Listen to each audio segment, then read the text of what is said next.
one feed.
From the mountains of central British Columbia to you listening around the world, this, my friends, is Spaced Out Radio. I am your host, Dave Scott, sitting in the captain's chair of SOR headquarters. We welcome you to tonight's show on our terrestrial affiliates across North America and digitally on TalkStream Live and Revolution Radio. If you want to take a listen to our archives, they are free for you at youtube.com/Spaced Out Radio. Just do me the favor, hit that subscribe button. You can follow us on Twitter at Spaced Out Radio for the show. My personal handle at Dave Scott SOR. Our website is spacedoutradio.com, where we have a plethora of features for you, including rocking out to Bumblefoot and reading up on Captain Shirk's SOR Newswire. Tonight's show is brought to you by Chive Charities. Help make the world 10% happier by visiting Chive Charities today. You can find them on our website. Erica Lukes is a former state director of the Utah chapter of MUFON and a MUFON field investigator. She currently is the head of Unexplained Utah, an organization which is focused upon specifically and scientifically researching unidentified aerial phenomena. As well, she's a team leader on a research program called Project Orange. Both Utah's famous Skinwalker Ranch and its surrounding areas have held a strong, lasting bond with Erica. She has collected decades' worth of case reports from this area, and particularly so with regards to mass sightings of UFOs, as well as mysterious mutilations of animals and alien abductions. Oh yeah, we're getting in deep into the woo tonight. Then at the bottom of hour number 3, I will bring you the SOR Newswire, brought to you by Paranoia Magazine. The beautiful, lovely, and talented Erica Lukes. Always a pleasure to have you on Spaced Out Radio. How are you? You know what? I am really groovy, and it's good to be back. I always love coming on your show. We have very lively discussions, and I have no doubt tonight will be one of those discussions. Oh, I'm sure. And just so you know, we're planning this Vegas party, this get-together in Vegas for all of our Spaced Out Radio listeners in April of 2021. And as much of planning as we've done, it's only been vocally so far. So that's about as far as we've got. But nonetheless, you know, I brag about my hair. Erica has great hair, too, probably better than mine. But if you're in Vegas for that Spaced Out Radio party, Erica and I are going to have a walk-off with our hair. It's a hair-off, people. It's a hair-off. That could be one for the memory books, to say the least. It could. It definitely could. All right. My friend, you know, for people who may not be familiar with who you are and the great work that you have done over the years, how did you get into ufology? You know, I've always had an interest. I mean, ever since I was a little child, I found myself picking up books in the library, drawing pictures of UFOs and aliens, and it just held a fascination for me. And through my life, I found myself looking into, you know, the paranormal, all sorts of things. But, you know, there's so much more to life than black and white or what meets the eyes. And so I've always been on a journey to find answers. And if some of you follow my work, if you know some of the revelations, the bombshell revelations over the past year about my work with Skinwalker Ranch and the surrounding areas, then you know that what I had, once hoped were little green men or, paranormal, my Grandma Moses coming back from the dead. I mean, I have a lot of questions now about things, and I now see very clearly that there, unfortunately, has been a decades-long effort by people here in the United States to steer the narrative, to make money off of people, and to really lead people down a very dangerous path. And I'm hoping through my work and my radio show that I can shine a light on that, and we can actually truly move in a positive direction. Erica, when you have gone through the years and the decades of history regarding UFOs, specifically in Utah and the strangeness that happens there, have you found any patterns that have caught your eye? Here's an interesting thing. When I was the state director for Utah MUFON, I found it very odd because we could get in and look at the CMS some of the time when they weren't hiding cases like they are notorious for doing. But it was very interesting to me to see the lack of cases and reports that were coming in about Utah. And I thought, this is, why would this be? Because we know that Elaine Douglas, who I took over for, she was a very diligent researcher.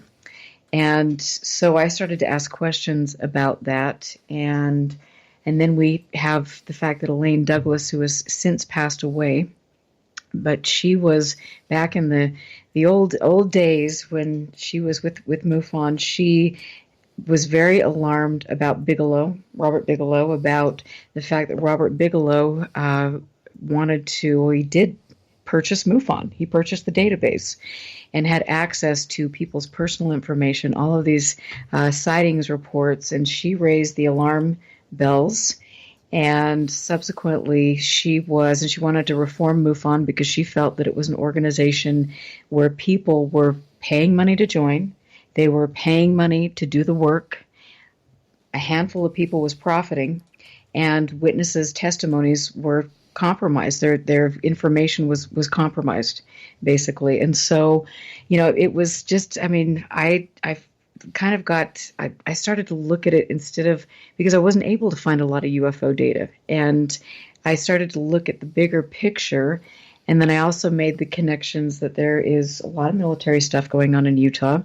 And so could there potentially be, could I float the idea around that the military would have a vested interest in making sure that UFO reports were kind of pushed down there, or an organization like MUFON would do that as well, because there are actually lots of places here where there could be testing of experimental aircraft. So that's what I found, and it wasn't, I wish I could say that I could look at the data and see all of these incredible cases, but we just don't have a lot. You've got Delbert Newhouse. I look back at that now, I think perhaps that wasn't, my viewpoint has changed radically. So I don't believe that everything is ET, and I'm not quite sure if any of it is. And I think that, Utah is a very strange place, especially when you throw into the equation that you've got Skinwalker Ranch, the notorious hotspot for things where all this money from the Pentagon went into studying what some people like to say is UFOs, but really, if you look at the solicitation sheet for OSAP, it wasn't. So it's just all been fascinating. It's intriguing. And like I said, I wish I could go down the hole of thinking that this was UFOs. I do think there's something unexplained. Do I think a lot of it takes place in Utah? I think a lot of it could be due to man-made things. Well, I got to ask you in regards to the secrets of Dugway. Now, for people who do not know what Dugway is, it's a secret military base in Utah where it has been nicknamed Area 52 because a lot of people believe that a lot of the secrets and the core secrets that were once hidden at Area 51 have been moved to places like Dugway. What do we know about that? You know, again, it's one of those things where I maybe a handful of years ago, I would have looked at that and said, yes, this is where they've moved alien technology. Now I think it's a place where they do top secret testing. Do I think it's a place where they've got crashed saucers? No, I don't. And I'm not really quite sure if they have that at Area 51, but these have been myths that have been promoted time and time again by a handful of people to line their pocketbooks, to steer the narrative, to land contracts for contractors. And so, do I believe Area 51 or Dugway is Area 52? I don't. There's a lot of really curious stuff going on out there, though, and it's has to do with our nation's security. So in your mind, then, what makes Utah such a weird state when it comes to UFOs? You know what? And this is a great question. I'm honestly stumped. I'm not sure if it is a great state for UFOs. I know that we have had, investigated an American Airlines case a few years ago when I was state director for MUFON, and that was, according to Bill Puckett, who helped me do radar, one of the most important radar cases with regards to quote-unquote UFOs that we have ever seen. And I know that a couple people on the board of directors at MUFON agreed that this case was one of the top cases that they've had since MUFON began back in 69. And so that case was, and I'll give you the rundown on this. It is very interesting, but there was a friend of mine, Pat Daniels. He is a DJ. He had a radio show, Fringe Radio, and he used to scan radio frequencies at night, and he was a ham radio operator. And one night, right after midnight, he came across a series of transmissions between the flight crew of an airline and then air traffic control. And in these transmissions, he told me when I first talked to him, he said that they were saying, the flight crew was saying, there's a large orange object that is keeping pace with the plane. Do you have this object on radar? And knowing Pat and knowing what his integrity is like, he's a wonderful person that would have no reason to make this up. I brought in a couple other people and we did research. We went to air traffic control. You can go to a website and you can go through and you have to identify, you have to go through lots and lots of things to actually identify what aircraft it was. And so we did that. We nailed it down. We found a specific section of audio where it was curious because you could hear the people in the flight crew, saying, what is this large orange square? And so on and so on. And so when we got that validation, then I, asked Bill Puckett, who is one of the best in the world with regards to this. We submitted a FOIA, and we asked for radar data, for the flight logs, for also the audio recordings. And amazingly enough, we actually got back all of the things that we had requested, but a portion of the audio was redacted, which is curious. But when the radar returns were analyzed, there were multiple radar returns in a half an hour span. These radar returns were spanning a 6-mile area, and he did such work on this, and we went out there, we had interviewed people, we did a great deal of work on this. And, it was ruled out that it was anomalous propagation. So there was something that was being picked up on radar. This was not a populated area. It was a great case. And after we had that case, my assistant state director, Jeff Cox, myself, Bill Puckett, it was around that time frame when I was receiving some pretty nasty types of behavior with MUFON, and I asked the executive director for assistance with regard to this. That didn't come, but I got to the point where I had to resign because I knew they were hiding data. I knew they were messing with people, and I knew that there was something wrong, and I knew that I was also had a target on my back, so to speak. And so after I resigned, and this is the really curious thing, and we ought to think about this for a second, but after I resigned, there was another fellow who came in out of the blue, he was the assistant state director, and there was never a state director assigned. I don't think there is to this day. But he told me in a candid conversation that Jan Harzan authorized him to spend a couple $1,000s, from my recollection, to hire a private pilot to fly over the area of the sighting in an attempt to debunk my case. Mind you, one of the biggest supposed UFO sightings with radar, with audio, that we have seen, and MUFON's trying to debunk it. And so it's like when you start looking back at all of these things, you think, what really is the game here with regard to Utah UFO sightings?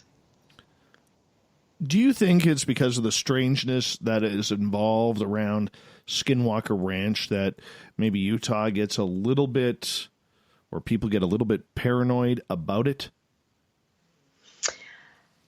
I don't. I think that there is, I think with Skinwalker Ranch, I think that a couple decades ago, a couple people wrote a book, Colm Kelleher, George Knapp. I think that book was, although there might be some factual things in there, I think there was a narrative that was very carefully crafted, and it was a narrative that could weave in some of the local lore and the legend, and it could also, tie in this, tie in that, talk about the other people, contractors coming in and deploying toys in and around the ranch, which non-lethal weapons testing, let's get that straight. And so they created this very careful smokescreen to get in there. And so when the neighbors were experiencing these large beams of light, when they were getting injured, different things, that people began to jump to the UFO narrative and say, aha, I was injured. It is that UFO. I mean, it was a brilliant PR strategy. You couldn't think of anything better. And so and you could also, with that, you bring this book out there, and then you're seeding all of these ideas, and you can see where these ideas go and how, you put something over here, and then you watch human behavior, and you watch the way myths are created and all of these things. And I'm not, I want to say that I have seen things in this area and over the ranch that I can't explain. There is something going on. But do I think that the Skinwalker Ranch story from its inception that was put out to the public is completely factual? I don't. I talked to Dr. Frank Salisbury before he died, and he raised the same concerns as I did. And Frank Salisbury wrote the Utah UFO Display, which is a really great book on this area if you ever want to read that. But all of this was very interesting to watch. So I think the intrigue, the drama, all of these things were intentionally seeded into the community. And I think at the end of the day, when things come out, we'll find out that perhaps there is something buried on the property. I don't think it's alien technology. Perhaps there could be things that are causing radiation, as we've seen evidenced on the TV show. People are getting injured, and there are alleged high spikes of radiation on the ranch that are dangerous for humans, yet they're traipsing around there without the radiation suits on, which I find quite interesting. I'm sure OSHA would love that one. But, you've got all of these things, these myths, this hysteria about this. And like I say, the more I've delved into this, the more alarmed I am, and the more I encourage people, I implore people to look at the way the UFO myth has been created, seeded, And it has been used as a cover for things that aren't in our best interest. And we've got to look out for this. That's a very powerful statement to make, saying that you feel that there is some sort of agenda there to cover up and to control the entire narrative of the ufology. Why would you make such a bold, brash statement? Because it's the truth, and I think that I have one of the biggest archives in the Western United States with regard to UFO books, periodicals from all over the world dating back to the late 40s, research that has been donated to me, and I've seen since the Kenneth Arnold days, how the military got involved, how the intelligence community got involved, how different political and religious factions got involved in the UFO subject to steer the narrative, to make money off of people. And it is going on today, and all you have to do is look at To the Stars Academy, and bingo, there you've got it. We are never going to get the truth from these people because, every few years you've got the same group of people coming out and saying, oh, we've got this, and we're going to do it this time. And in the meantime, the wool is being pulled over people's eyes. And I get it that people want disclosure, but this ain't the way to go about it. This is... We have to open our eyes, and we've got to do it quickly. There's so many ways I could go off of that one statement. So many ways I can go. And, look, we know that the field of ufology is or can be very highly critical. It's not a very fun field. It is something that can be very ugly for a lot of people. It has ruined reputations. It has killed researchers, literally and figuratively. This is something that a lot of people find extremely stressful for what they are doing in trying to prove or disprove the theories of ufology. And when you take everything that's kind of gone on over the last number of years, let's say the next 10 or so years, going back in time here, how has things changed? Has it been better for the positive? Or has all the recent attention really taken away from what the real research should be about? That's a great question. And I remember when the New York Times article came out. It was like, sweet, baby Joe, we've now the New York Times is paying attention to this. And then you look at CNN and you look at Fox News and, my thought was, and I'm sure most people who are here tonight, it was like, yes, we finally have some credibility. And that was great. That put that into the public eye. And I had a lot of friends of mine who don't care about this subject who said, hey, I saw that. That's kind of cool. And yes, they are paying attention now. But unfortunately, with that said, again, again, this is a chance for certain people to get in there to obtain funding, to steer the narrative, to never put anything out, to dangle carrots in front of our face, to play games and manipulate. And this has been going on for decades. This isn't, to have somebody from the Navy come out and say, yes, UFOs are here. Come on, look back at history. And that's what, my library, being able to go into my archive and pull out a book from the 50s or the 60s and see, gosh, the same people not the same people, but the intelligence community, people in the military are coming out saying UFOs are real.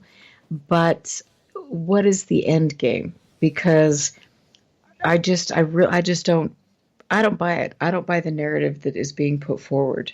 And like I said, yes, there is something genuine. I've experienced it. That's what got me into the field, and that's what keeps me going, because I think it's important.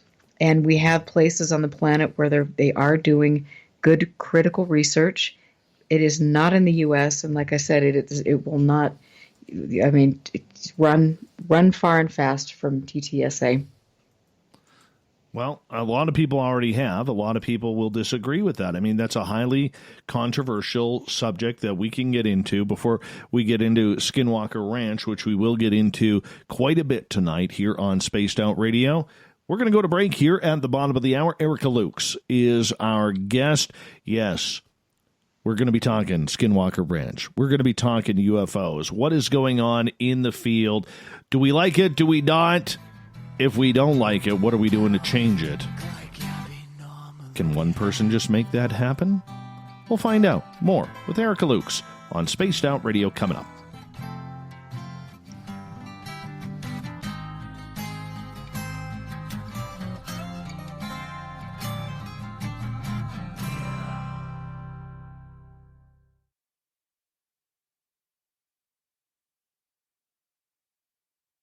Hey, space travelers, this is John Resig, founder of the Chive and Chive Charities. If you know anything about our website, you know we like to do things a little differently. We're not some faceless organization collecting money for a nebulous cause. Our donor dollars go directly toward life-improving items. Then we give those items directly to an underdog who needs it most. To become a donor with Spaced Out Radio's official charity, Chive Charities, just go to chivecharities.org/donate. From the heartlands of Canada to beards around the world, we know how to take care of you. Fill your follicles with the Mighty Moose Beard Oil. All our oils and balms are handmade and 100% natural ingredients because we care about your beard. And hey, use the promo code SOR2019 and get your Mighty Moose Beard Oil today. You can check us out on our website, mightymoosebeard.com.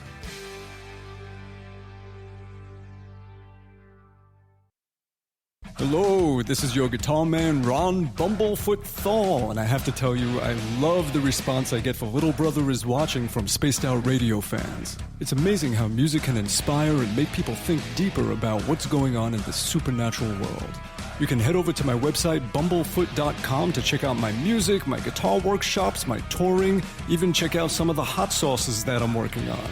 And make sure you keep on listening, because with Spaced Out Radio, you know Little Brother is watching. We're adding to the entertainment online for Spaced Out Radio. I'm Amber Beckard, and I want to invite you to subscribe to our YouTube channel and check out Cryptid Tales, where I will take you on a journey into some of the strangest legends and lore from around the world, relaying the stories to you of the strange creatures and experiences that people have had throughout time. You can find Cryptid Tales at youtube.com/Spaced Out Radio, and while you're there, don't forget to check out our free archives and leave a comment. See you there.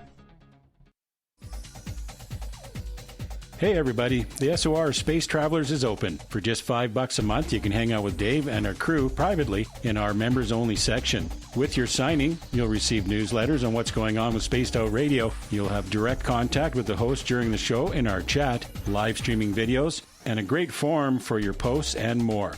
Become a space traveler now at spacedoutradio.com.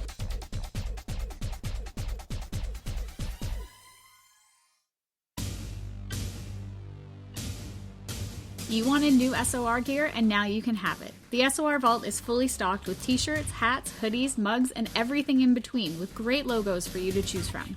So head on over to spacedoutradio.com, click on the SOR Vault, and go shopping. Pricing is quite affordable, and you can look good representing your favorite show. So go to our website and pick up your new SOR wear at the SOR Vault today. If you like it hot, real hot, then heat up your meals with Bumblefoot hot sauce. Get your Bumblefoot hot sauce today. The sauce, Bumblicious, and the 4 million Scoville unit Bumble. We're going in hot, real hot, coming out even hotter. Keep the milk nearby and tantalize your taste buds tonight. Bumblefoot hot sauce, available now at kajans.com. Cold drinks, great food, and the best music in Vancouver. The Moose Vancouver is the place to be, open until 2 a.m. nightly. Everything on the menu starts at just $6.95. Who serves food that cheap anymore?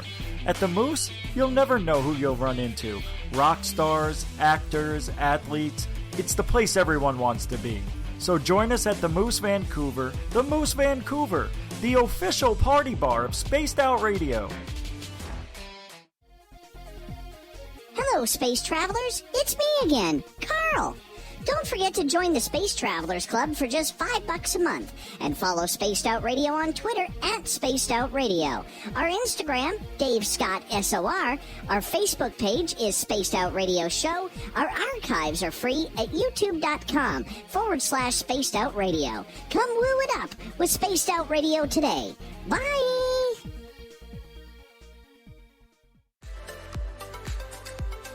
Are you looking for great advertising value for your company? Look no further than Spaced Out Radio. We have a multitude of places to get your name out there, including commercial ads during the show, special promotions, and banners on our website. Our audience is proven to support the companies that support our show. We can make your budget work for you. So for more information, please contact us at sales@spacedoutradio.com. At spacedoutradio.com, we are keeping you up to date on all the news with the SOR Newswire. Captain Shirk leads the team that is bringing you the news of the day and exclusive stories on everything paranormal and supernatural. It's free to read, it's updated daily, and it's right there for you. The SOR Newswire is a one-stop shop for the news of the day. Check it out at spacedoutradio.com today. Need that weekend supernatural fix? Look no further than Spaced Out Saturday right here at spacedoutradio.com. I'm Stacey Edwards. And I'm John Edwards. Each Saturday night, Stacey and I are going to bring you the best in paranormal, cryptids, UFOs, you name it, and we're going there. It's all about the experience and to share the knowledge with all of you. So tune us in every Saturday night on Spaced Out Saturdays, starting at 9:06 p.m. Pacific, 12:06 a.m. Eastern, only at spacedoutradio.com. We're taking Sunday nights out of this world on Spaced Out Radio. This is Michael W. Hall, also known as the Paranormal Lawyer. Together, we're going to go on an exciting journey into the unknown. I'm going to bring you some of the best interviews in the paranormal and supernatural to start your new week off on a freaky note. So tune in to Spaced Out Sundays with me, Michael W. Hall, only on spacedoutradio.com.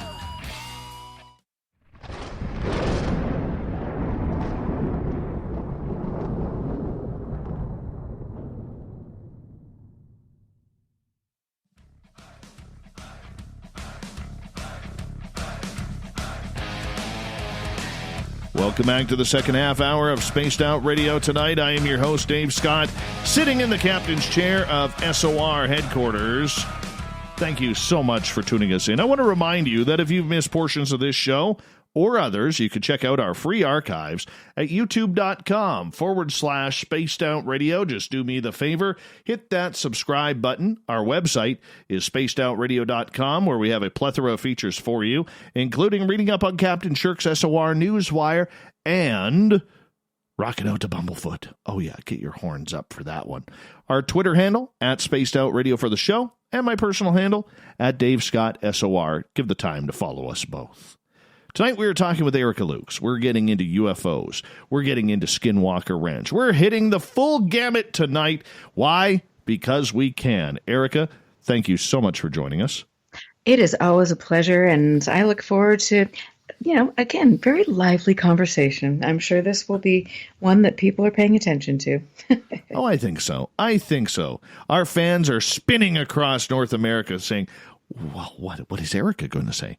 What is Erica going to say? Anyways, right before the break, we were talking a little bit about UFOs, and right. You are one of those veteran researchers these days that is having a tough time trying to figure out, like many are, where to trust, where not to trust, where the research is coming from. Are you like a lot of researchers today that you've just kind of pulled back, stopped going into the whole public mainstream to see what's happening there, and just literally are deciding to do your own research? You know what I did? I learned, and MUFON was a great primer for me. I mean, because I could sit back and I could watch people, and I wanted to stress that there are so many people that I care about that are still involved in MUFON, and I really believe that there are people I know that there are people that are trying to get to the bottom of things. But to me, it became very evident that there were people that were willing to take advantage of people and their hard work, and it became even more evident that these narratives have been created over and over, decade after decade, by people like Robert Bigelow. And it has been interesting to see how, as I step back and I look and I do underground research, and mind you, I have a whole network of people that I have been working with that are on the same page as I am, and so we are on this, and we can see a lot of things going on, and it's like a dog and pony show. It's like I've used this a lot with regard to this. It's like you've got the master, the Oz, the great Oz behind the curtain, and every once in a while he comes out and does a 60-minute interview and then closes the curtains, and then in the meantime the flying monkeys are off and out and doing everything and creating distractions over here and promoting garbage over here. And so and I'm being harsh because I will tell you, I'm, after everything I know and have learned and have seen, I am kind of to that point in my career in this where the gloves are off and I'm done. This kind of stuff needs to be exposed, and I can't stress to people enough that the UFO world has been used and abused for a long, long time, and we have to stop believing to the point of this being detrimental, because people are inserting, whether they're delusional and people want to follow them and believe in absolute garbage, or you've got people that are looking to make money, or you've got people like some private contractors who are looking to get contracts from the government to go do research, which at the end of the day has nothing to do with UFOs, and hopefully that will continue to make its way out to the public. But we're living in some pretty interesting times, to be sure. One of the things I've noticed, and I'm not, I don't want this to go down as a real gripe fest here tonight, but one of the things that I have noticed about this field, especially over the last year, is that there are these cliques that are really infesting ufology, and they have no other reason to put out very little information with great flair, and only really promoting their friends. They're not doing it for the research. They're not doing it for themselves, or pardon me, they're not doing it for the betterment of the public out there. They're doing it for themselves. They're doing it to help their buddies out, try and get TV shows, to try and get conferences, get book deals, so on and so forth. Have you noticed this trend as well? Yeah. And I mean, I sit back and I think, is this a social club? Is this the Mary Kay Cosmetics Club? Are we all going to, and granted, they make good cosmetics, whatever.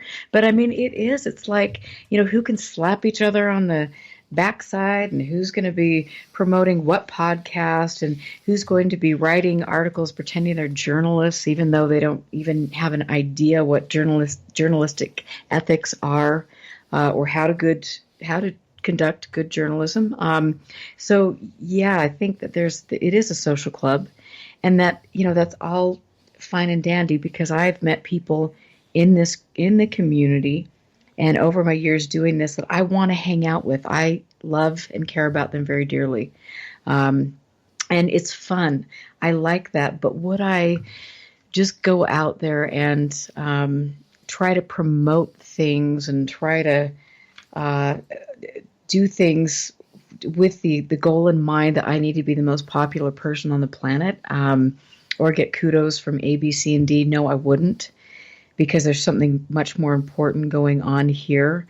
And I understand that people maybe weren't necessarily popular in high school, and they need to get accolades now. But give me a break.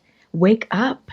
Look at people are there's more to this. This is a serious subject when you dig into it, when you look at the potentials of non-lethal weapons testing that has taken place, when you look at all of these games that have been played, and there's more to life than just getting somebody to sign your yearbook.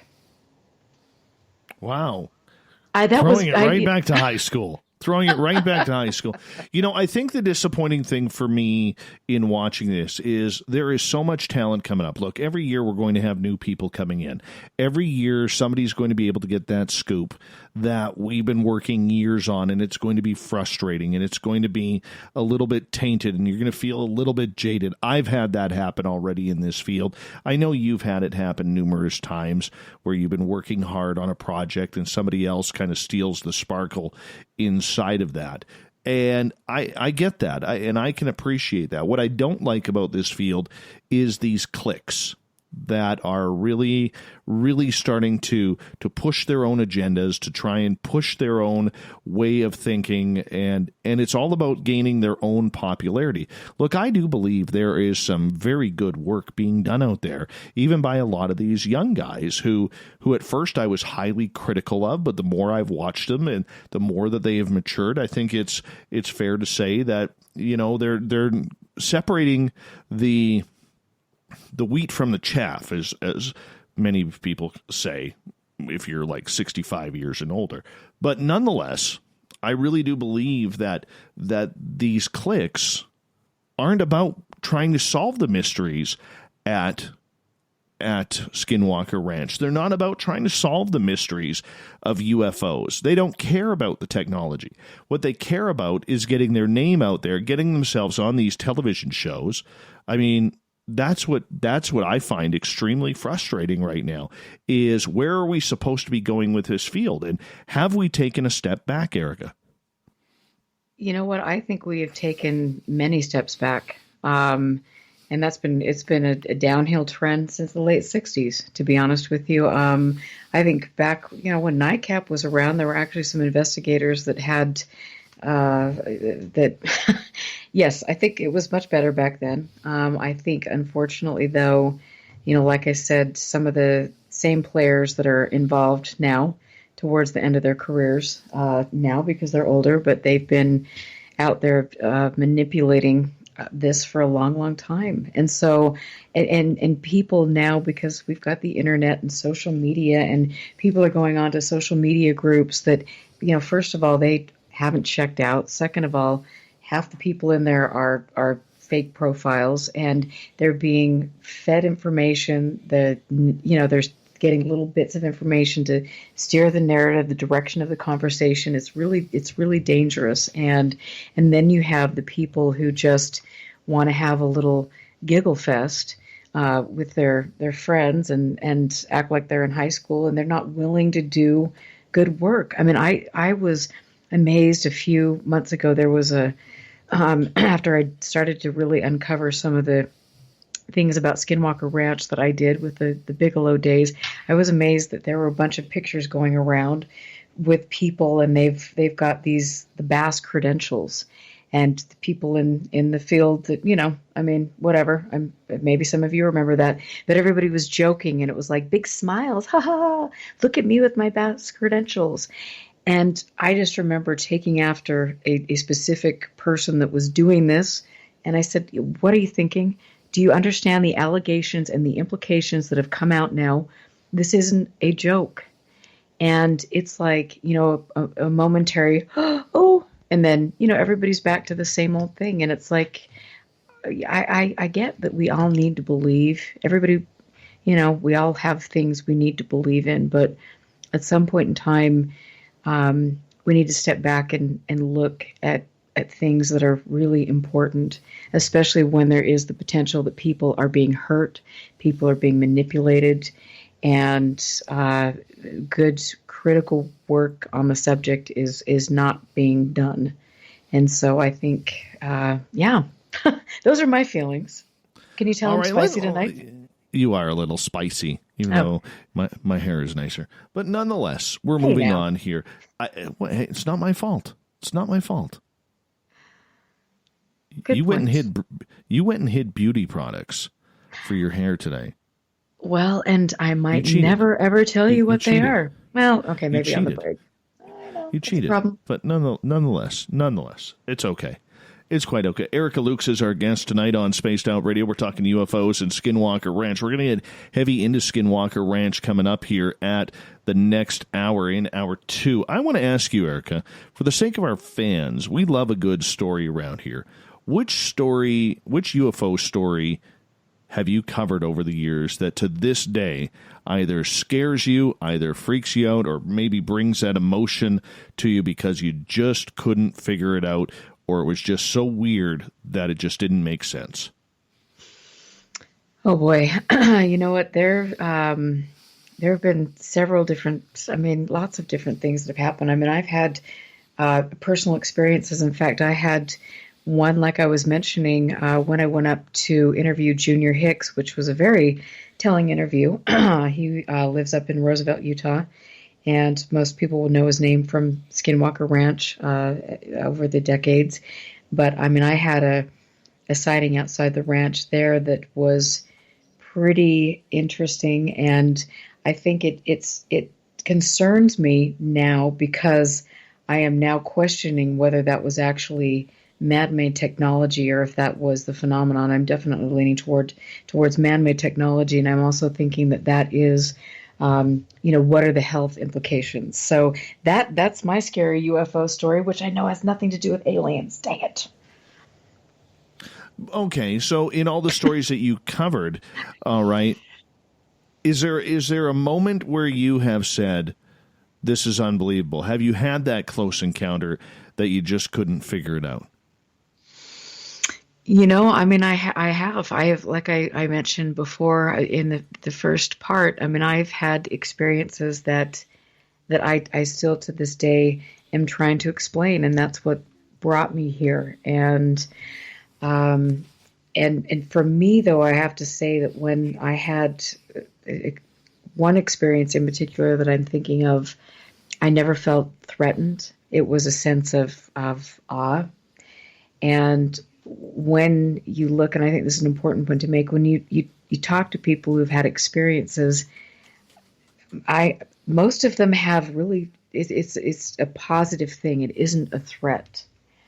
And so I just want to, stress this point. The threat narrative has come about thanks to people like TTSA and thanks to Bigelow and the Bigelow boys and things. It's just another way to get funding. But I've had some very empowering experiences, and there is something, as evidenced by Hessdalen, Norway, where they've done wonderful work. And we can talk about this a little, bit later whenever you want to. But there were, when I was over there with Erling Strand, Assistant Professor Erling Strand from Oxford College, they have conducted the world's longest and most extensive research project with regard to the UFO or anomalous light phenomena. I know people like to say it's Skinwalker Ranch. It isn't. It's actually Norway. And they are actually looking at things scientifically, no coffee cans required. And they are doing work, and they're also empowering students at the engineering college to use their skills to utilize science to go out and collect data. And being there firsthand and having seen the equipment that they have, the ways that they are tracking this, the live cameras that don't conveniently blur in and out when an animal has been mutilated, and things like that. That is really quite impressive to see. And so those things, and listening to the students who had close encounters with something that is unknown right now, those were the profound things for me. And so it's a long answer to your question, but it didn't scare me. It was really cool. Out of all the cases that you have uncovered, when I talk to other investigators, the one that baffles them the most, or that they either don't like dealing with, is cases that involve children. Whether it's extraterrestrial contact, whether it's ghosts, or whatever it may be. How does your game, after all this time in research, how has it changed when it involves children? Honestly, I don't have a lot of cases, or my focus isn't on kids. They have mean, obviously, everybody's been, not everybody, but children, adults, all sorts. People have been exposed to whatever this is. But I don't know. That is not my forte. Okay, but obviously you have had cases that involve families or things along those lines. When you deal with family cases or teenagers or kids or adults, what are you looking for?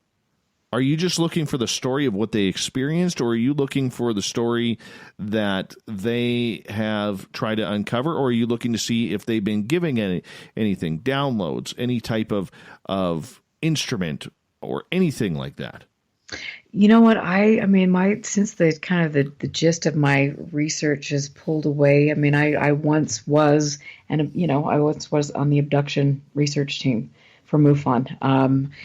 I did once. I mean, I was looking at the amber or orange spheres because I think those are important.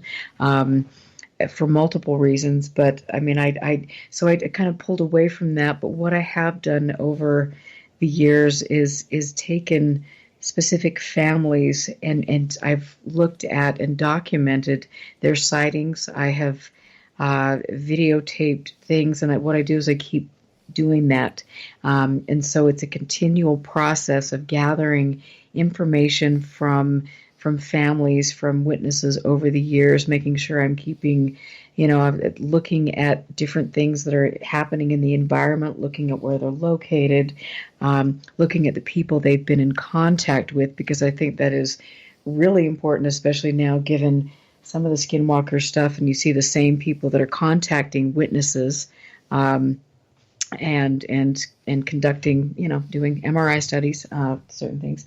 And so, that's the most important thing for me to do, is to document things and to do a background investigation on that, because I can't go in and say after one interview that you can't. This isn't something that I can go in and say, yes, this is aliens, they are here, and yada yada. I mean, I can't. I could never be, as somebody who's looking into this topic, that arrogant, and I just can't. I cannot put a label on these things, but I do document this and preserve what I have learned, and the investigations that I've done, the interviews that I've done. All right, Erica Lukes is here tonight on Spaced Out Radio.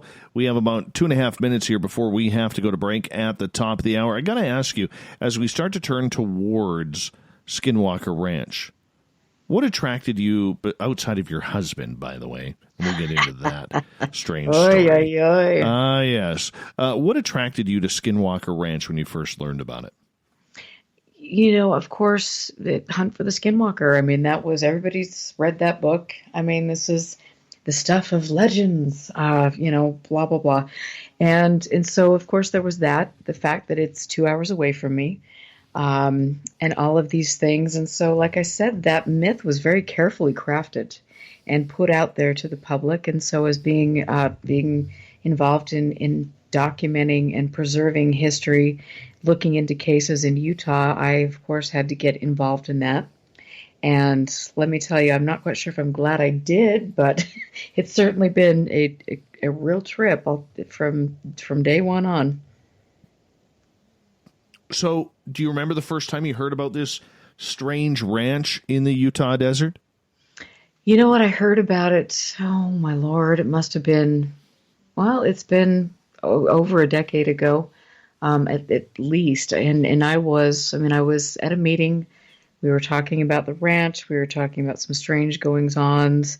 It was a former MUFON director, and that was really kind of piqued my interest. And I started to look into it. And, of course, I was, for many, many years, one of those people that drank that Kool-Aid and believed everything I was given about that, and it's been a huge discovery process for me to be given information, to have conducted interviews with people that were on the inside that know a lot of things, and I've made some startling discoveries and some concerning discoveries. So that was one of those things. And it's also, I have to say, this is in my home ground, my stomping ground.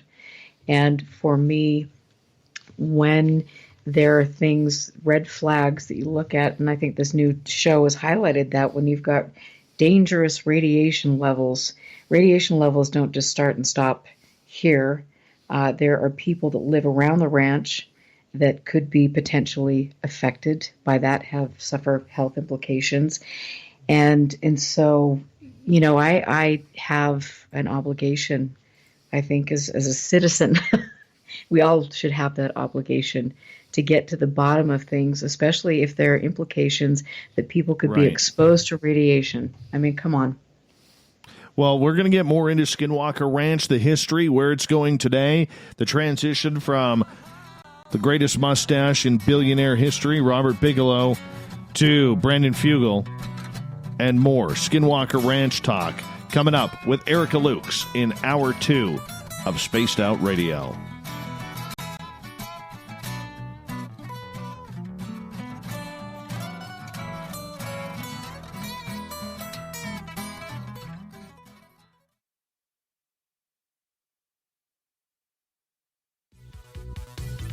Hello, space travelers. It's me again, Carl.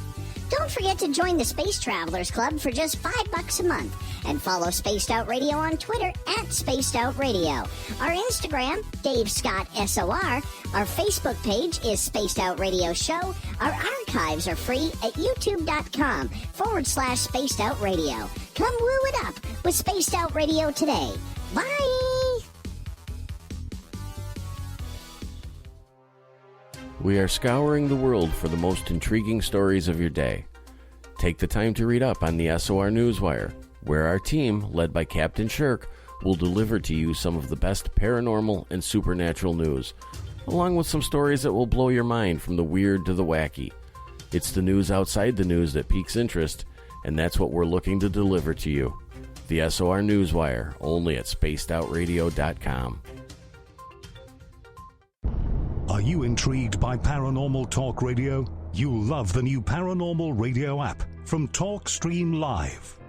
You'll find a great selection of talk shows covering UFOs, ghosts, strange phenomena, and much more. Download the Paranormal Radio app now and start listening to the very best in paranormal talk entertainment, including the network you're listening to right now, the Paranormal Radio app, free in Google Play and the iOS App Store. Get your horns up with me on Spaced Out Radio. This is Ron Bumblefoot Thal. Come tune in to SOR, where you can hear me rock out with Little Brother Is Watching, the official theme song of Spaced Out Radio.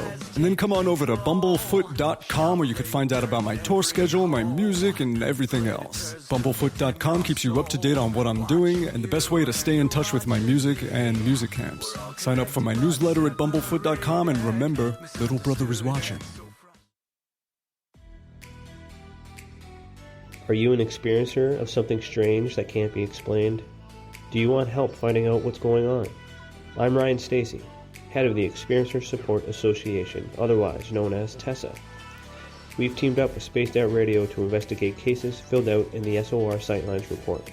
We are independent and there's no cost to what we do. All we need is your experience. Let's find out what's happening together on the SOR Sightlines report. We all know on Spaced Out Radio we love a good beard and mustache, so why not take care of your facial hair with Mighty Moose Beard Oil? Made in Canada, we're taking care of beards and stashes around the world. We use 100% natural ingredients with our oils and balms to make your whiskers feel silky smooth. Use promo code SOR2019 at MightyMooseBeard.com today.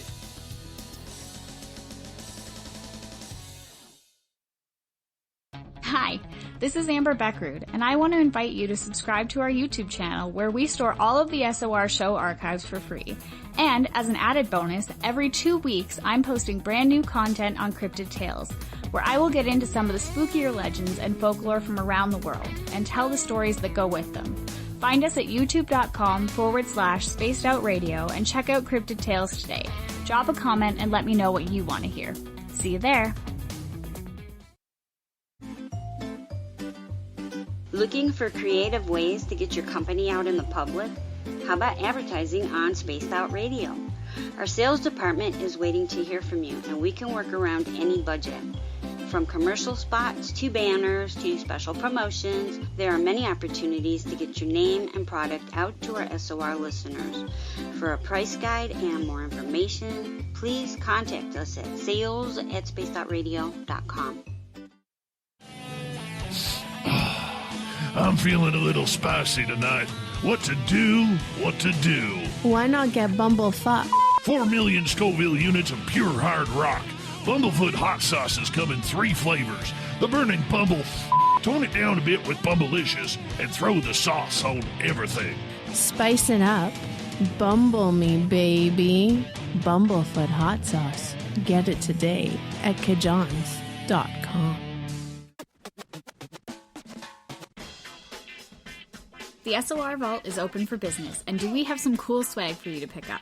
All you have to do is head over to our website and click on the SOR Vault. You have a variety of cool logos to choose from, and put them on anything you want. T-shirts, hoodies, hats, coffee mugs, you name it, we can get it to you. So do your shopping by supporting the store you love. Get your Spaced Out Radio swag at the SOR Vault today.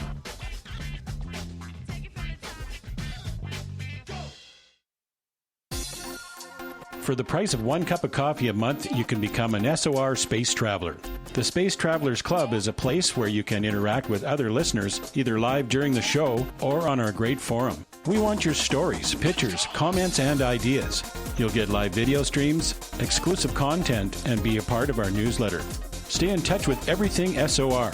The Space Travelers Club is just $5 a month at spacedoutradio.com. Hey everyone, I'm John Edwards. And I'm Stacey Edwards. Together we're taking over Saturday nights on Spaced Out Radio, where we're going to bring our own experiences of the paranormal and talk to the best people we can find to help bring you answers to your strange tales. We're here to entertain your need for weekend woo! So tune us in at spacedoutradio.com starting at 9:06 Pacific, 12:06 a.m. Eastern, where we can all get a little spooky together. Spaced Out Saturday nights right here at spacedoutradio.com. The party is always on at the Moose Vancouver. The Moose Vancouver is where you want to be when visiting Canada's West Coast. Open until 2 a.m. nightly, the Moose cranks up the rock while serving some of the best rated food in the city. The menu starts at $6.95. Why party anywhere else in Vancouver when the Moose is right there? Get your horns up and rock with the Moose, the official party bar of Spaced Out Radio. Hey, Space Travelers, this is John Resig, founder of the Chive and Chive Charities. If you know anything about our website, you know we like to do things a little differently. We're not some faceless organization collecting money for a nebulous cause. Our donor dollars go directly toward life-improving items. Then we give those items directly to an underdog who needs it most. To become a donor with Spaced Out Radio's official charity, Chive Charities, just go to chivecharities.org/donate. Hi there, this is the paranormal lawyer Michael W. Hall. I'd like to invite you to listen in each Sunday night where we're going to open up your eyes to everything strange and paranormal. I will be hosting some great guests with topics that affect us all, such as UFOs, ghosts, and everything paranormal. Let's learn together on Spaced Out Radio Sunday with myself, Michael W. Hall, the paranormal lawyer at spacedoutradio.com. You're listening to Spaced Out Radio with Dave Scott. Follow Dave on Twitter at Spaced Out Radio and on Facebook, Spaced Out Radio Show. Here we go with hour number 2 of Spaced Out Radio tonight. How y'all doing tonight? We're having a great time at SOR headquarters. My name is Dave Scott, your host, sitting in the captain's chair. We welcome back everyone listening in on our terrestrial affiliates across North America and on the digital side on TalkStream Live and Revolution Radio. Don't forget you can check out all of our archives for free at youtube.com/Spaced Out Radio. The only thing I ask for in return is hit that subscribe button. The Desert Clam has set the password for tonight in the SOR Space Travelers Club. Narcomania. Narcomania is your password. Use it wisely, space travelers, as the clam sets the password each and every night right here on Spaced Out Radio. Our website is spacedoutradio.com, where we have a plethora of features for you, including rocking out to Bumblefoot and reading up on Captain Shirk's SOR Newswire. And don't forget to follow us on Twitter at Spaced Out Radio for the show, and my personal handle at Dave Scott SOR. Tonight we are getting into Skinwalker Ranch. One of the best researchers in North America when it comes to researching this high strangeness of a ranch in Utah is Erica Lukes. Erica, thank you so much for joining us tonight. Really appreciate it. Well, you know what? I always love doing your show. We have so much fun, and it was great to have you on my show, too. So thanks for coming on, and I need to get you back on there soon. Yeah, because we've had you on here like 10 times, and I've been on yours like once. Oh, okay. Well, all right. I know. You bring out the hair shame, and because my locks aren't as lovely as yours. And then the show are you kidding me? Are you kidding me? I have to put on a show. Thing. I have to put on a show All because right. your hair is immaculate. It is beautiful. It is beautiful. You're just trying to butter me up now. It's okay. I like it. It's good. No. I'm telling the truth. I cannot compete. You heard it here. This is on the record. I cannot compete. As nice as my hair is, I cannot compete with yours. Okay, thank you. You're welcome. You're welcome. I will try, though. I will try. Erica, thank you. Thank you. Sorry, I'm just kidding. One of the things that we need to disclose right off the bat is your husband, Chris Marks, is a former guard at Skinwalker Ranch. He has helped you learn a lot of information over the last year and a bit here that you guys have been together and everything like that. What did you know? I'm just curious. What did you know about Skinwalker Ranch comparatively before you met and got married to Chris until now? What has changed for you?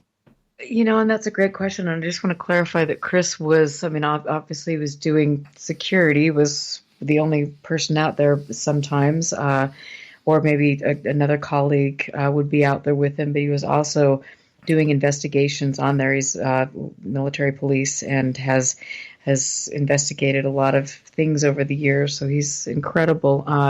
So he's not just a person, he doesn't run around with a machine gun or semi-automatic weapon in his hand trying to look cool, but so he did some great cases, investigated great cases at Skinwalker Ranch. And so when I first met Chris or came into contact with him, I was informed by someone that there was somebody that wanted to talk about his experiences. And so I called up Chris and had a conversation, and he agreed to come on my show.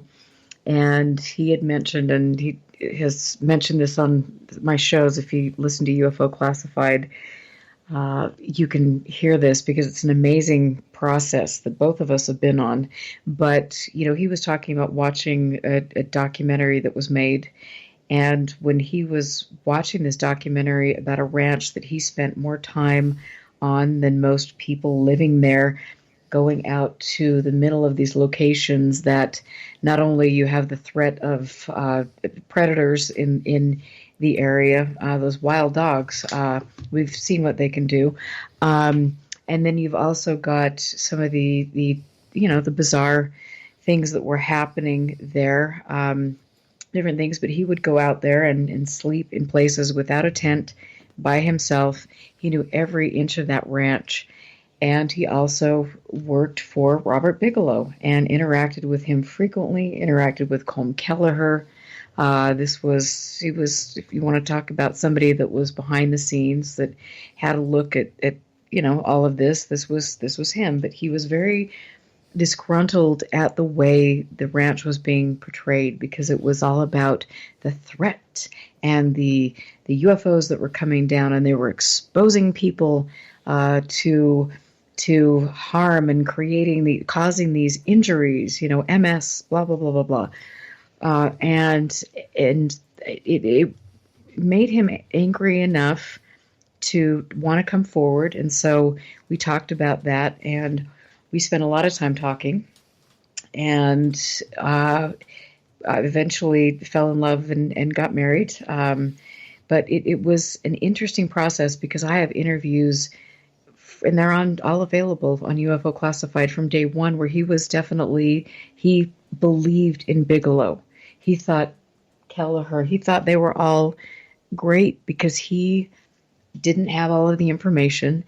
And then slowly we began this discovery process where we were putting things together, where we were getting documents from different people, and then also the solicitation sheet for the OSAP contract came out, and like I said, lo and behold, there are all these things on there that these people who were involved in the Pentagon $22 million study were looking into, and they really didn't have anything to do with UFOs, but they had to do with directed energy weapons and different sorts of things. And so it was very curious. And then he began to, talk about the MRI that he had along with Chris Bartell, where on a late Sunday night, they were flown to this very interesting clinic to do an MRI.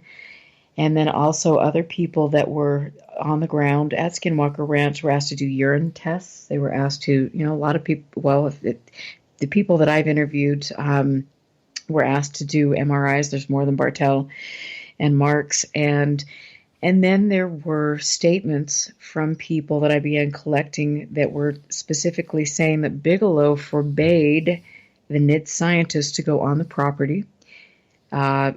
And also the higher ups at Bigelow Aerospace were not allowed to go on the property. And this was, according to statements that I've heard, because of the health effects that were taking place.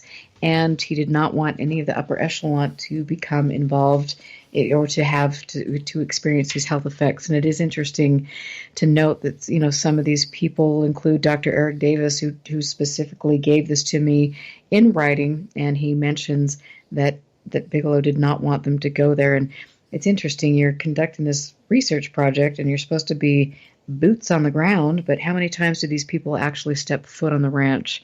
That would be a good question for them. I wonder if they'd answer. And so here you've got people like Chris Marks, Chris Bartell, who are going out there. They were never informed of any potential exposure to radiation. They were never, or UAP, whatever you want to call it. And in the words of all of these people, there is a threat. People are being injured. They suffer long-term health effects, and they can blame it on UAP. It might be something different, but in their own words, it is causing serious health implications. And so, Bartell and Marks have just been, obviously when they start learning this news, it's been a very hard process to watch them go through, to know that they do not know what their health will be like. And I think that's wrong. And the more I look into this and the more I see the fact that this myth is being continued and other people are getting hurt and things, it makes me angry. And we deserve better than this. And so like I said, the whole process, and also, I've spent countless hours, because I've got a bigger collection, I think, than anybody in the world right now of case reports from Bass, and then also the other research I've done with neighbors and yada, yada, yada. And it's very telling that there are specific things that happen on specific parts of the property. And when you look at the weapons technologies that are available now, it really doesn't take a rocket scientist to question this and to question whether the UFO paranormal narrative is actually truly what's going on. Are there monsters and aliens at Skinwalker Ranch? No. So why the ploy? Why the ploy? Because it's a perfect opportunity to, you've got this place that abuts a Native American reservation. You've got, Utah, we love our military here. We love private industry. So, people can do things and other people will turn away. And people suffer health effects. This is the case in different parts of Utah, especially people that live on the border of Dugway Proving Ground, yada, yada.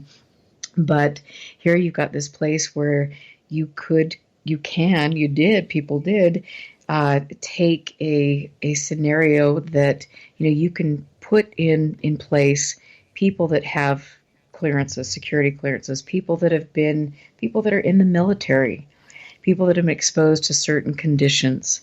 You can take them into the Bigelow Library. You can hand them Hunt for the Skinwalker. You can prime them with information. And then you can push them out into Skinwalker Ranch, and you can see how they behave. And you can see how they react when the orbs come down, when the beams of light come down. And I wanted to say this because I think this is really interesting. There was one specific encounter that Chris Marks had. He was out there by himself, and he was out patrolling and looked up and saw this bright beam of light. The beam of light was so bright that he had to, and he thought he was going to be blinded, he had to put his forearm over his eyes, and he could see the bones through his eyes, his closed eyes. So what was this radiation that he was exposed to? There's another report of Charles Wynn, who lived on the property right next to Skinwalker Ranch. And interestingly enough, and I've had Charles Wynn's granddaughter on the show, and Charles Wynn has since passed away of cancer. But his granddaughter told a story that, back in 1997, again, he was working late one night, and he was out on the irrigation canal and saw this bright beam of light that came over him. And again, this beam of light was so intense that he was afraid that he was going to be burned or killed. And so he dove into the ditch. It was a very frightening experience for him. And so there's a great interview Dr. Frank Salisbury did, and James Carrion, who was on my show just recently, definitely worth a listen, they did with regard to that. But Charles Wynn's granddaughter stated that none of this activity occurred until Bigelow came into the scene. And so Charles Wynn lived there for decades. And so what does that tell you? This tells me, when I look at it, that this is a place where things can happen. People can be guinea pigs in experiments, and that's just fine because the people around the ranch, unfortunately, have been conditioned to jump to the UFO narrative as an excuse, and so they won't ask questions. I mean, I think some of them are, but maybe somebody's on the payroll here. Maybe somebody who owns a property over here worked for Bigelow. There are all sorts of things at play. And these are the things that I've been really delving into and looking at. And it's just, when I sit back and look at the way things have unfolded, I mean, my life would have been so much easier had I just, if I could just believe the narrative that has been pushed forward. But It's not, and it's been hard. But this is serious. Well, I have to ask you this then, because, what you're saying is so contrary to what we have heard over the years in regards to what is actually happening at Skinwalker Ranch. Why do they continue to, in your opinion, push the UFO narrative, push the monster narrative, push the poltergeist / paranormal narrative, the effects of mutilations of animals, if none of this is actually happening? I mean, this seems like a great waste of time, putting a television show together, the books together, other people who have made fancy claims that there is some weird things going on in the Uinta Basin, for you to come out and say, yeah, there's nothing going on there. You know what I would say, and I'm not going to discount that there isn't something paranormal going on. Like I said, I have seen things, but my views on what I've seen have changed drastically. I believe that I know that people have paranormal encounters all over the world. And it was really interesting back in the day when I was talking to Eric Davis, Dr. Eric Davis, who was part of NIDS, and I'm sure is still lurking on the periphery somewhere, and is probably still involved. But he said that the UFOs are all over all the time, and so. Okay, if they are, then let me ask you, why aren't people all over all the time getting injured? Why are people only getting injured at Skinwalker Ranch and around this area? I want to go back to Norway again because I've done interviews there where this is the most important scientific study of UAP and anomalous light phenomena. And they specifically, I asked them, has anybody ever been hurt? No. So at what point in time are people going to stop believing that this is the boogeyman or a devil or a portal to hell or whatever kind of garbage is being put out there? And when are they going to start asking the serious questions? I mean, like I said, if people are getting exposed to radiation, bring in OSHA. Make sure the community is safe.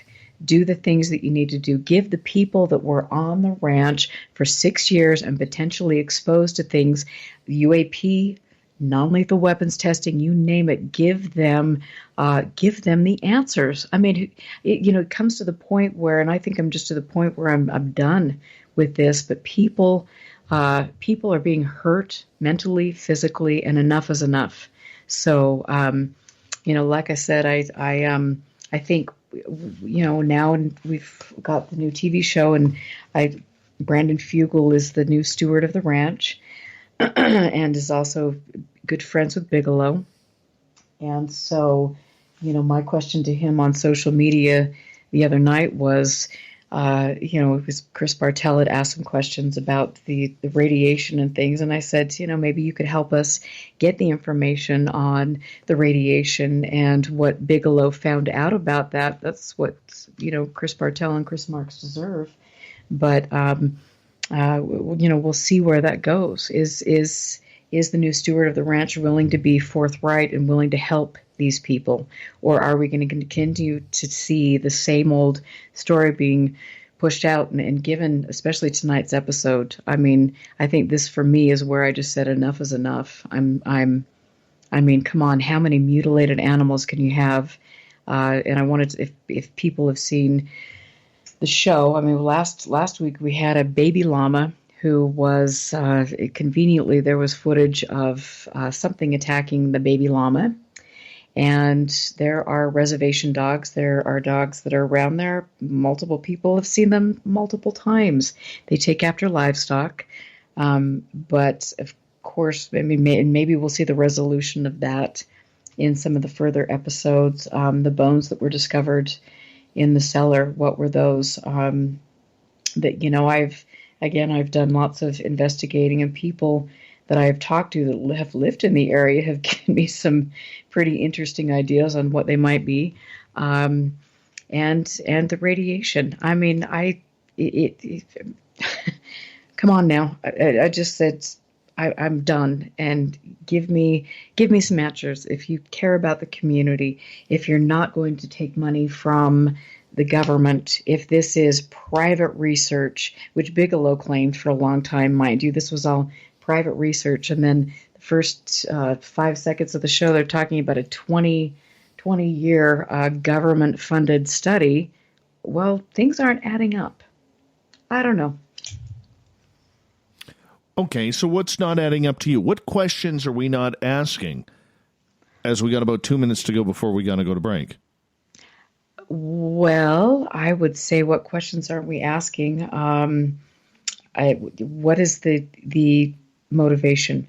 Who has made money off of this over the years? What hasn't the public been told?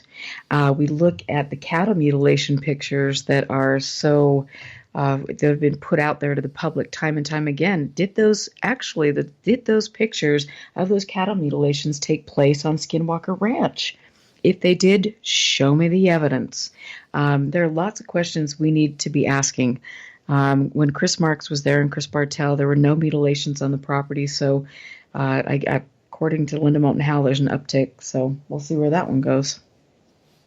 Okay, so with the fact that you think there is some strange happenings on there, but there are no monsters there, there are no strange things outside of wild dog packs that may be attacking the farm animals there. That is a statement that I think is easy for many of us to believe. But we all want the woo. As we got about a minute to go here, we all want that woo. We all want to know, why do you not think that there is, some sort of alien portals where these ships are coming in and out? You know what? I mean, the more I hear the alien portal thing, the more I kind of just want to kind of throw open my mouth. That is such utter BS. It makes me angry. So yeah, there are no portals that are opening up. There's probably technology that is being tested, but show me if somebody thinks, this great scientific team thinks there's a portal opening up, then I would definitely hope there would be, using more than tin cans and string to prove it to me, to prove it to us.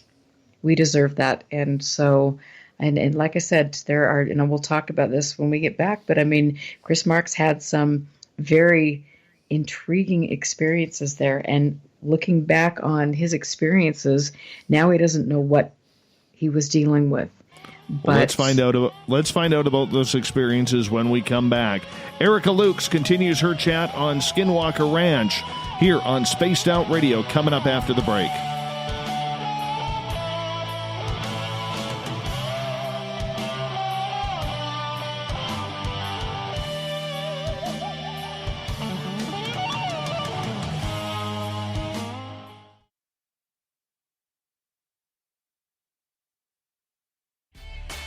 Cold drinks, great food, and the best music in Vancouver. The Moose Vancouver is the place to be, open until 2 a.m. nightly.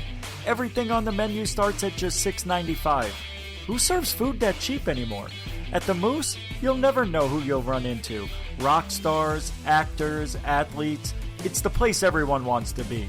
So join us at the Moose Vancouver, the official party bar of Spaced Out Radio. Hey, space travelers, this is John Resig, founder of the Chive and Chive Charities. If you know anything about our website, you know we like to do things a little differently. We're not some faceless organization collecting money for a nebulous cause. Our donor dollars go directly toward life-improving items. Then we give those items directly to an underdog who needs it most. To become a donor with Spaced Out Radio's official charity, Chive Charities, just go to chivecharities.org/donate. We're taking Sunday nights out of this world on Spaced Out Radio. This is Michael W. Hall, also known as the Paranormal Lawyer. Together, we're going to go on an exciting journey into the unknown. I'm going to bring you some of the best interviews in the paranormal and supernatural to start your new week off on a freaky note. So tune in to Spaced Out Sundays with me, Michael W. Hall, only on spacedoutradio.com. From the heartlands of Canada to beards around the world, we know how to take care of you. Fill your follicles with the Mighty Moose Beard Oil. All our oils and balms are handmade and 100% natural ingredients because we care about your beard. And hey, use the promo code SOR2019 and get your Mighty Moose Beard Oil today. You can check us out on our website, mightymoosebeard.com.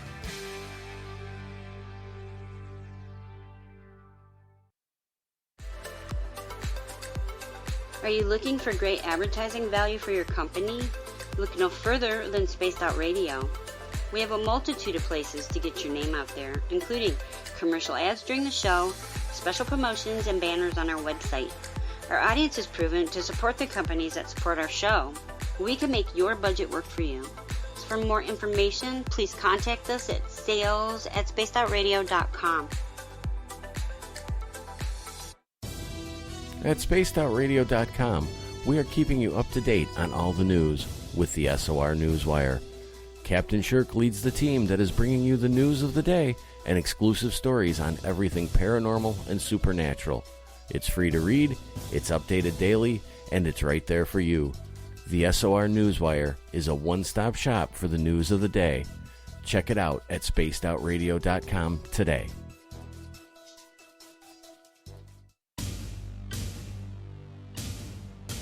You wanted new SOR gear, and now you can have it. The SOR Vault is fully stocked with t-shirts, hats, hoodies, mugs, and everything in between, with great logos for you to choose from. So head on over to spacedoutradio.com, click on the SOR Vault, and go shopping. Pricing is quite affordable, and you can look good representing your favorite show.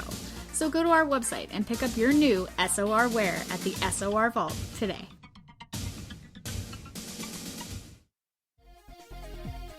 Hello, space travelers. It's me again, Carl. Don't forget to join the Space Travelers Club for just $5 a month and follow Spaced Out Radio on Twitter at Spaced Out Radio. Our Instagram, Dave Scott SOR. Our Facebook page is Spaced Out Radio Show. Our archives are free at youtube.com/Spaced Out Radio. Come woo it up with Spaced Out Radio today. Bye! Hello, this is your guitar man, Ron Bumblefoot Thal, and I have to tell you, I love the response I get for Little Brother is Watching from Spaced Out Radio fans. It's amazing how music can inspire and make people think deeper about what's going on in the supernatural world. You can head over to my website, bumblefoot.com, to check out my music, my guitar workshops, my touring, even check out some of the hot sauces that I'm working on. And make sure you keep on listening, because with Spaced Out Radio, you know Little Brother is watching. Need that weekend supernatural fix? Look no further than Spaced Out Saturday right here at spacedoutradio.com. I'm Stacey Edwards. And I'm John Edwards. Each Saturday night, Stacey and I are going to bring you the best in paranormal, cryptids, UFOs, you name it, and we're going there. It's all about the experience and to share the knowledge with all of you. So tune us in every Saturday night on Spaced Out Saturdays, starting at 9:06 p.m. Pacific, 12:06 a.m. Eastern, only at spacedoutradio.com. Hey everybody, the SOR Space Travelers is open. For just $5 a month, you can hang out with Dave and our crew privately in our members-only section. With your signing, you'll receive newsletters on what's going on with Spaced Out Radio. You'll have direct contact with the host during the show in our chat, live streaming videos, and a great forum for your posts and more. Become a space traveler now at spacedoutradio.com.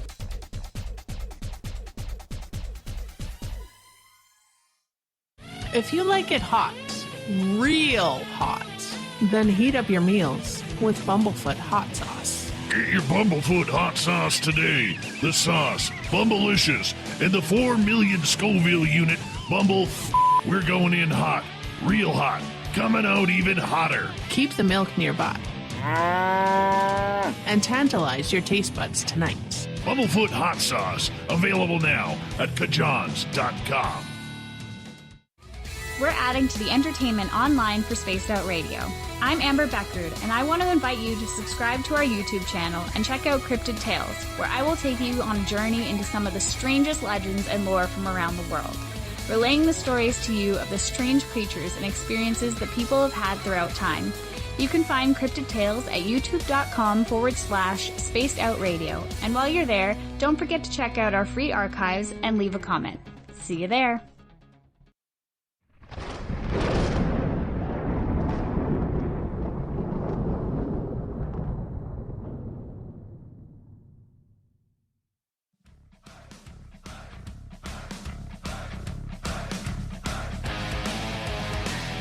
We pass the halfway point of Spaced Out Radio tonight. I am your host, Dave Scott, sitting in the captain's chair of SOR headquarters. Thank you so much for joining us.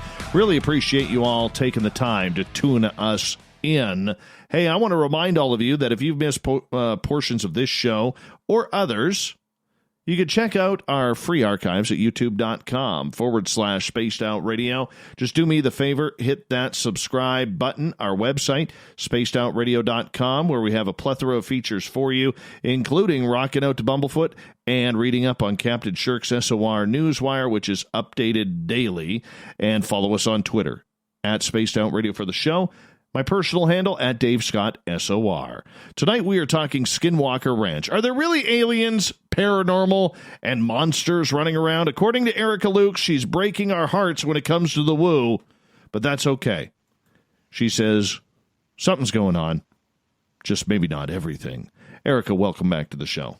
Yes, thank you. And I'm sorry to break people's hearts, and I will just say that it has broken mine, because when I got into this, I thought we were all in this to do the right thing, to have a a process of exploring things, to look into to look into experiences people were having that were life-changing and profound.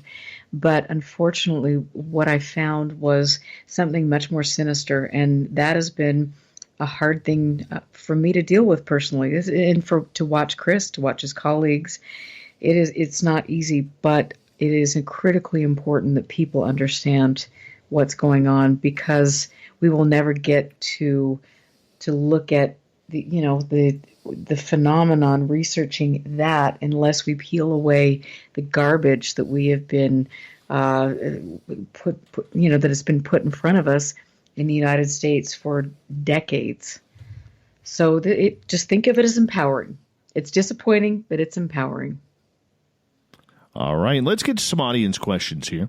Cable guy Matt, he is asking, Erica, do you even still believe in aliens? Oh, you know what? I think my thought on that has completely changed, because now I go back and I look at when the extraterrestrial hypothesis was inserted into the narrative, all of these things. And was there a political motivation? Was there a religious motivation? Was there, all of these things.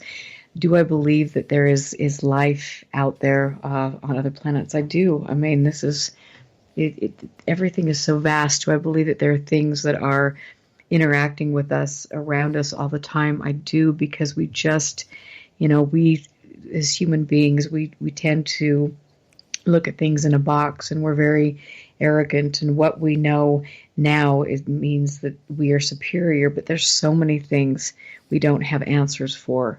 And so it's critical to keep on learning and pushing those boundaries. And I think we have to, but we also have to realize that there's a little bit more going on in this game than is being presented. Okay. So let's get to Renee's question. She goes, explain then why the Sherman family was having so many frightening experiences if nothing is happening on Skinwalker Ranch. Well, Renee, first of all, I would say it is empowering. A discovery process where you're learning the truth should always be empowering. And I have never once said that anybody are fools and making stuff up. So I'm not quite sure where you're coming from with that comment, but that is not the truth at all. And so listen to my radio shows. But I also want to say that with regard to the Shermans, of course they've signed an NDA, and you notice after the first little bit, they disappeared off the face of the planet. In fact, they really don't want to be contacted. When I have interviewed people or spoken with people that knew the Shermans, I mean, there was a specific time, according to one person I spoke with, where they saw Mrs. Sherman in the grocery store, and she was an absolute wreck. She was, by this person's accord, covered with little burns on her body, and they were scared out of their minds. So could there have been something that was interacting with them in attempts to try to push them off the property? Could there have been some sort of technology deployed? I really think that would be the case. I've interviewed Junior Hicks, who has lived in Roosevelt, Utah. He's a legend. He's in his 90s now and knows all of these people. And, it was definitely interesting. In one of the interviews, he said that Robert Bigelow, and this is by, this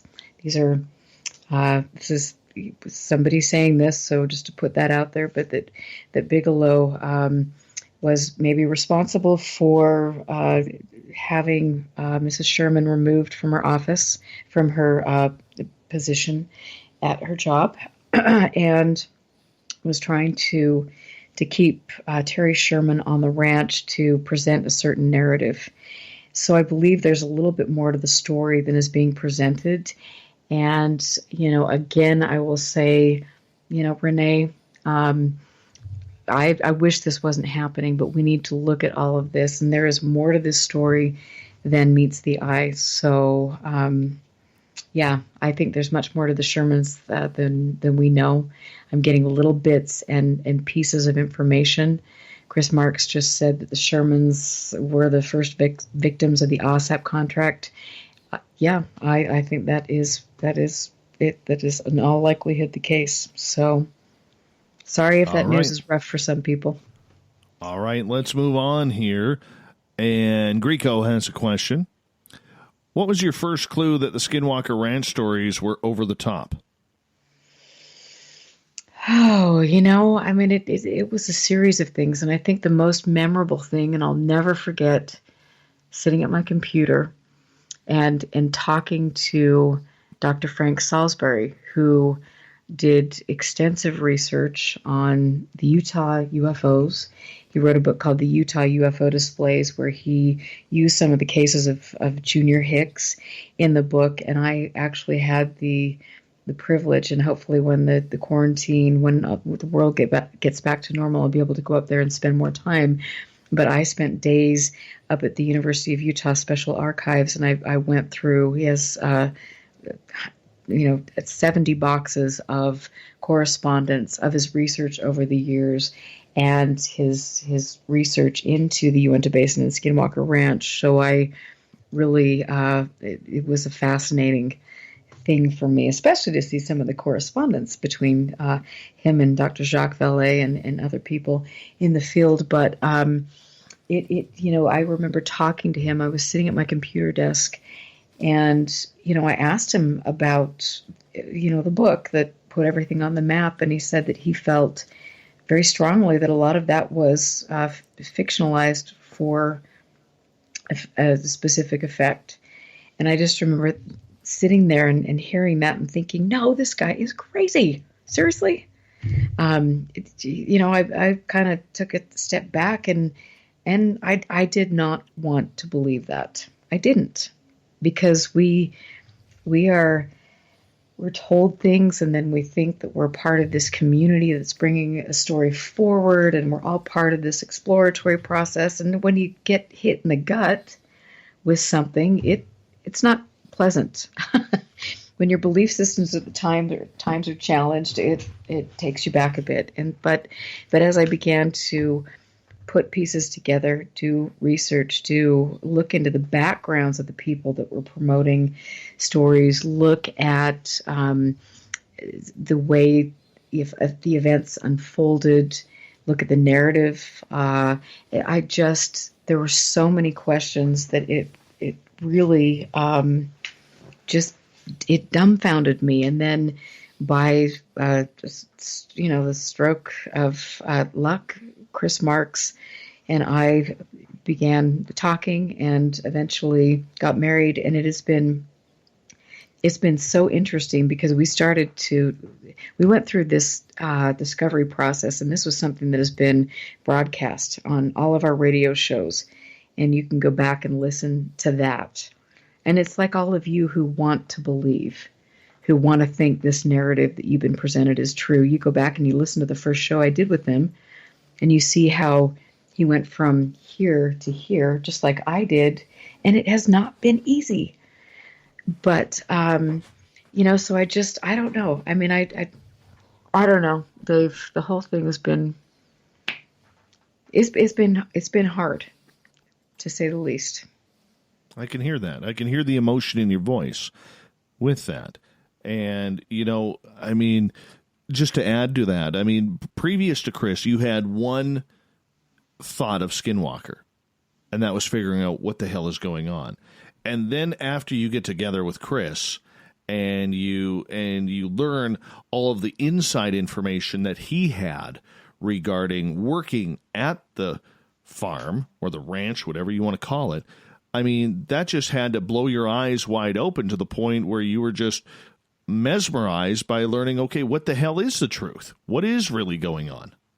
Exactly. And it was, and then, I have spent, I can't even tell you how much time I have spent talking to people, other people that worked there, all the people in the community, putting together information on the people who own the surrounding properties, putting together what could potentially be buried there, putting together the things with regard to the Myers who lived there before the Shermans, and some of these things. I mean, it's just been stupefying and enlightening, and it enrages me. And I hope that people start asking critical questions. Is your need so great to believe in the narrative that you don't understand when you're being presented information where people are potentially being hurt and manipulated? It's great. We can look at UFO research and we can understand that there's something there, but when you've got something like this, we ought to kind of realign our thought process and maybe think about the greater good of humanity. All right. Human Carl is asking, do you believe then that there are entities that are skinwalkers as described in Navajo lore?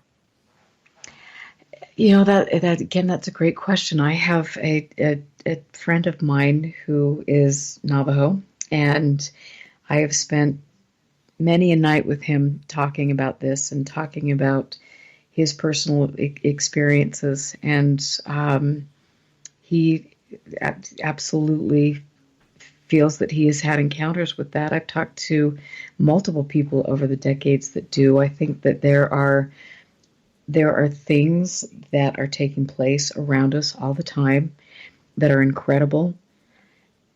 But, the gray area comes when you've got people, and there are documents to back this up. People, do your research with it, where they can mimic paranormal events. And so people are thinking that they're having an experience with a shapeshifter, or they can think they're having an experience with God or a skinwalker. And unfortunately, there is technology out there that can mimic these things. And the people that are, coming up with this and testing them, they know that. And that is why it's so difficult to weave through this. But yes, I do believe that there are things like that, like skinwalkers, that we can't explain. But I think that was incorporated into a myth to support, to control a narrative. All right, continuing on with our audience questions for Erica Lukes tonight. Bama is asking, do you think the radioactive material was buried there and they're killing the animals to test them for contamination?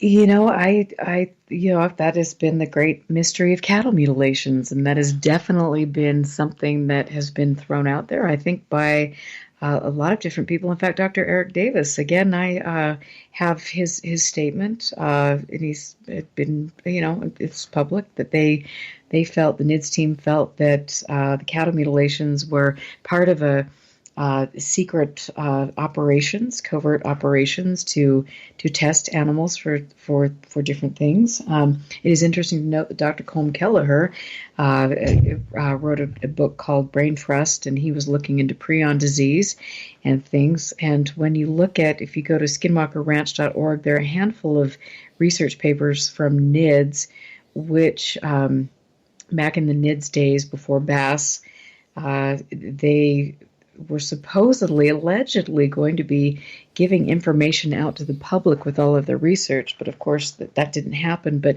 one of the things that did come out was a study of specific cattle mutilations with regard to radiation. Curious. But again, I wanted to throw this question out there. Can anybody tell me specifically, with all the photos that have been put forward over the decades, which one of those photos was a cattle mutilation at the ranch? I would love to know that question. Maybe somebody can answer. Well, that's what we have you here for, is trying to figure out what that answer is. We'll figure it out together. Is it possible? Why hold the secrets? Okay, why hold the secrets so tight? So many people have come out saying there's strange happenings there. You agree that there's strange happenings there. You just don't believe they're happening all the time. Example, UFO portals or things like that. So if there is strange happenings going on there and has been for a number of decades, what is your opinion from what you had before continually through now on what is actually happening there, paranormally speaking? You know what? I wish I could tell you. I wish I could say that there are paranormal things. I mean, it was interesting because in some of the early interviews I did with Chris, I mean, he was a part of Ouija board experiments. They were specifically, his colleagues were specifically given instructions, and kind of half-wit instructions, if I might add. I've got them in my library, of how to conduct EVPs and sessions. And so they were sent to the old homestead, which of course looks like a movie set out of the 1940s. So it already, if you look at it, creates that creepy vibe.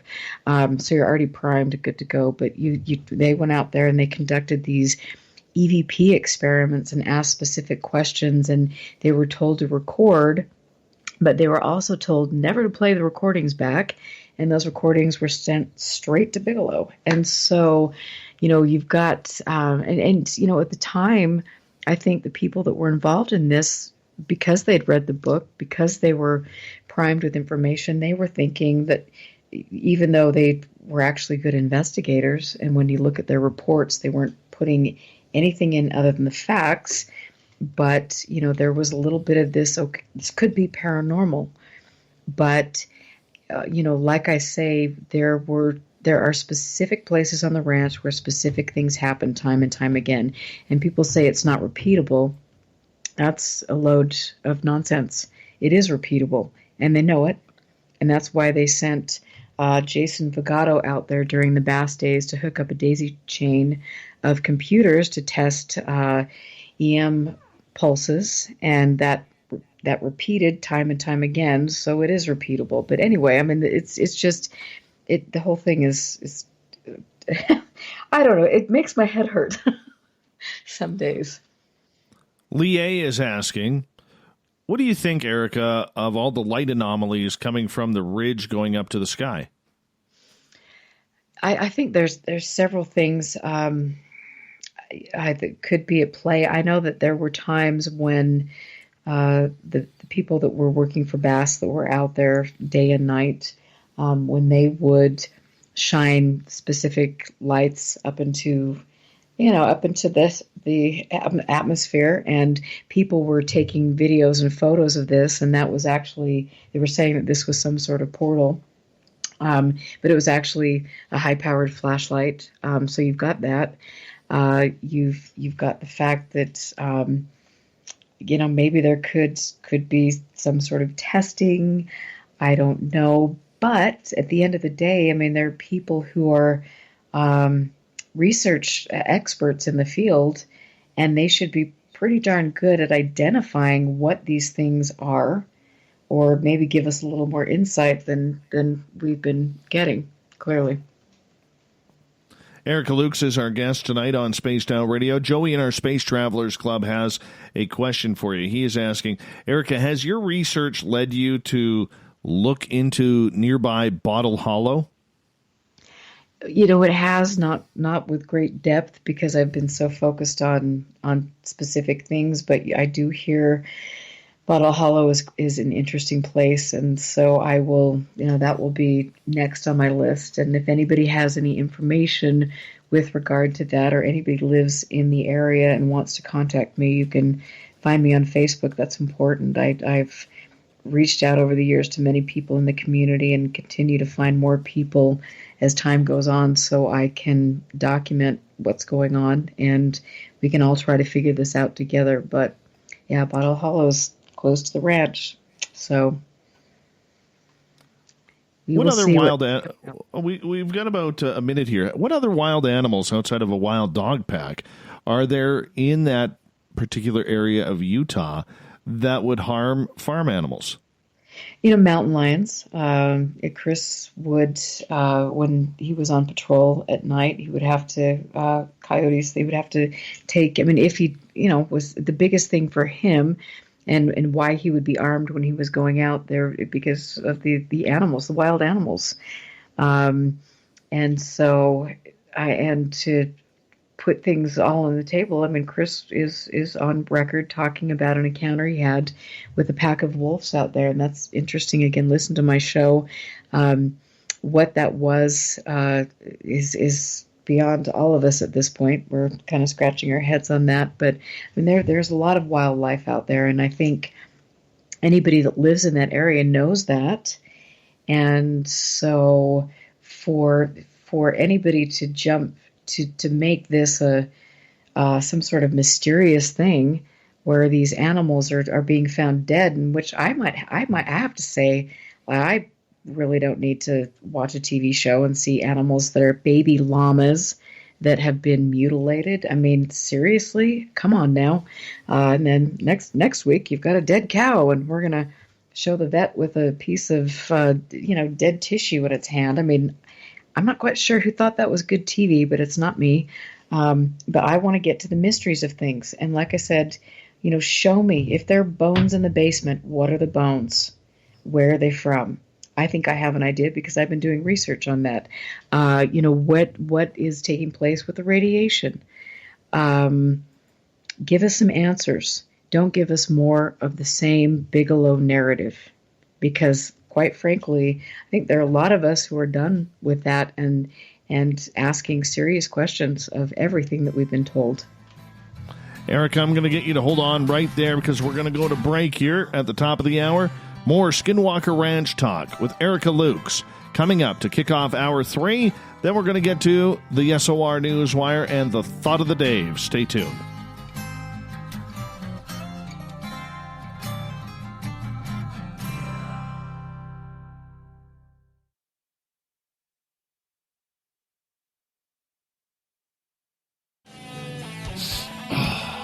I'm feeling a little spicy tonight. What to do? Why not get Bumblefuck? 4 million Scoville units of pure hard rock. Bumblefoot hot sauces come in 3 flavors. The burning Bumble. Tone it down a bit with Bumblicious and throw the sauce on everything. Spicing up. Bumble me, baby. Bumblefoot hot sauce. Get it today at Kajans.com. The party is always on at the Moose Vancouver. The Moose Vancouver is where you want to be when visiting Canada's West Coast. Open until 2 a.m. nightly, the Moose cranks up the rock while serving some of the best rated food in the city. The menu starts at $6.95. Why party anywhere else in Vancouver when the Moose is right there? Get your horns up and rock with the Moose, the official party bar of Spaced Out Radio. Looking for creative ways to get your company out in the public? How about advertising on Spaced Out Radio? Our sales department is waiting to hear from you, and we can work around any budget. From commercial spots to banners to special promotions, there are many opportunities to get your name and product out to our SOR listeners. For a price guide and more information, please contact us at sales@spacedoutradio.com. Hello, space travelers. It's me again, Carl. Don't forget to join the Space Travelers Club for just $5 a month and follow Spaced Out Radio on Twitter @Spaced Out Radio. Our Instagram, Dave Scott SOR. Our Facebook page is Spaced Out Radio Show. Our archives are free at youtube.com/Spaced Out Radio. Come woo it up with Spaced Out Radio today. Bye!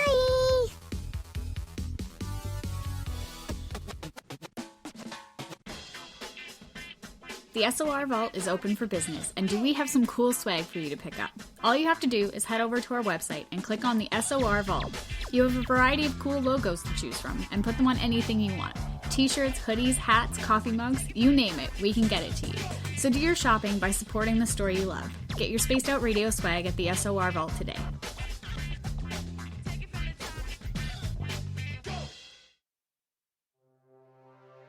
We are scouring the world for the most intriguing stories of your day.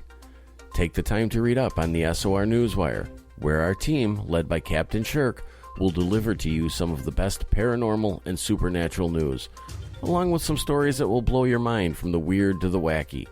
It's the news outside the news that piques interest, and that's what we're looking to deliver to you. The SOR Newswire, only at spacedoutradio.com. Hey, space travelers, this is John Resig, founder of the Chive and Chive Charities. If you know anything about our website, you know we like to do things a little differently. We're not some faceless organization collecting money for a nebulous cause. Our donor dollars go directly toward life-improving items. Then we give those items directly to an underdog who needs it most. To become a donor with Spaced Out Radio's official charity, Chive Charities, just go to chivecharities.org/donate. Hello, this is your guitar man, Ron Bumblefoot Thal, and I have to tell you, I love the response I get for Little Brother is Watching from Spaced Out Radio fans. It's amazing how music can inspire and make people think deeper about what's going on in the supernatural world.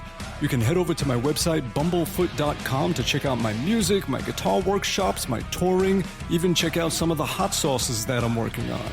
And make sure you keep on listening, because with Spaced Out Radio, you know Little Brother is watching. For the price of 1 cup of coffee a month, you can become an SOR Space Traveler. The Space Travelers Club is a place where you can interact with other listeners, either live during the show or on our great forum. We want your stories, pictures, comments, and ideas. You'll get live video streams, exclusive content, and be a part of our newsletter. Stay in touch with everything SOR. The Space Travelers Club is just $5 a month at spacedoutradio.com.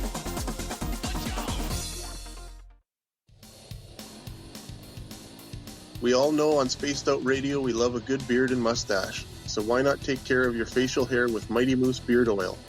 Made in Canada, we're taking care of beards and stashes around the world.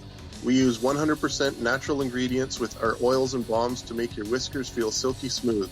Use promo code SOR2019 at MightyMooseBeard.com today.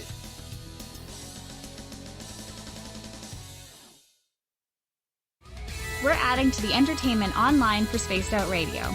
I'm Amber Beckrud, and I want to invite you to subscribe to our YouTube channel and check out Cryptid Tales, where I will take you on a journey into some of the strangest legends and lore from around the world, relaying the stories to you of the strange creatures and experiences that people have had throughout time.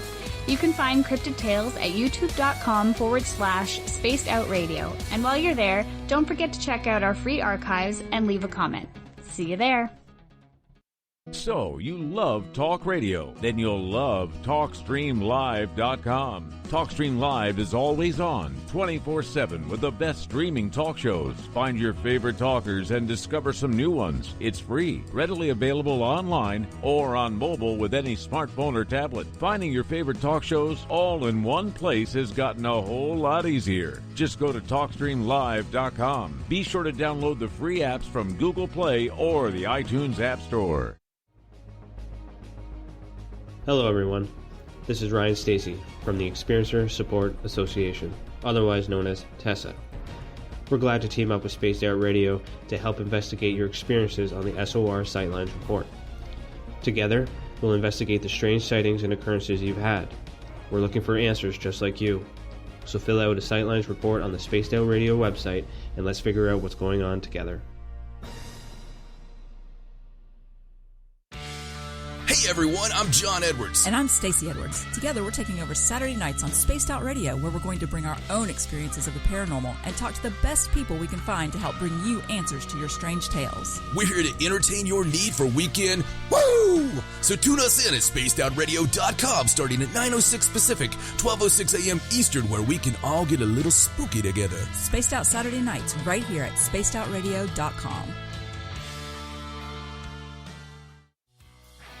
Hi there, this is the paranormal lawyer Michael W. Hall. I'd like to invite you to listen in each Sunday night where we're going to open up your eyes to everything strange and paranormal. I will be hosting some great guests with topics that affect us all, such as UFOs, ghosts, and everything paranormal. Let's learn together on Spaced Out Radio Sunday with myself, Michael W. Hall, the paranormal lawyer at spacedoutradio.com. Would you like to connect with us? Head to spacedoutradio.com for all your latest show info. Now, back to Dave Scott and SOR.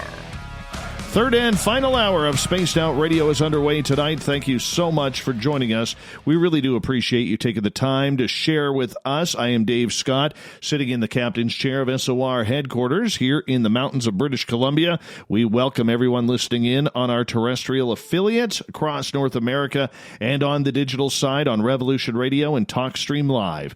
Remember, all of our archives are free for you at youtube.com/Spaced Out Radio. Do me the favor, hit that subscribe button. And yeah, let's go to the website here. It's spacedoutradio.com, where we have a plethora of features for you, including rocking out to Bumblefoot and reading up on Captain Shirk's SOR Newswire. There's much more there as well. The Desert Clam has set the password for tonight in the SOR Space Travelers Club. Narcomania. Narcomania is your password. Use it wisely, space travelers, as the Clam sets the password each and every night right here on Spaced Out Radio. Our website, once again, spacedoutradio.com. Don't forget to follow us on Twitter at Spaced Out Radio for the show, and my personal handle at Dave Scott SOR. For the final time tonight, we bring in one of the most talented researchers when it comes to UFOs, strange happenings in the state of Utah. Erica Lukes is with us, and we've been talking Skinwalker Ranch all night long. Erica, welcome back to the show. Thank you. I love it. The time has just gone by very quickly. It has. It really has. I want to ask you about a lot of the players, because your husband, Chris, once again, was a security guard at Skinwalker Ranch. And an investigator, yeah. And an investigator, yes. The Ouija board. You brought up the fact that they were doing scientific testing with a Ouija board there. You got to explain that to me. Yes, so there was there were a series of experiments, tests with the Ouija board. There were several people in the trailer, and they had the Ouija board and had something, and I believe there was a little bit, it was one of the earlier, and I'll clarify this, boards that was used, but they were around. They were, even before they'd started asking questions, the planchette lifted up off of the Ouija board and slammed into Chris's chest. And this happened, Chris moved chairs, and this happened on more than one occasion. And so that was very interesting to listen to, his stories about that.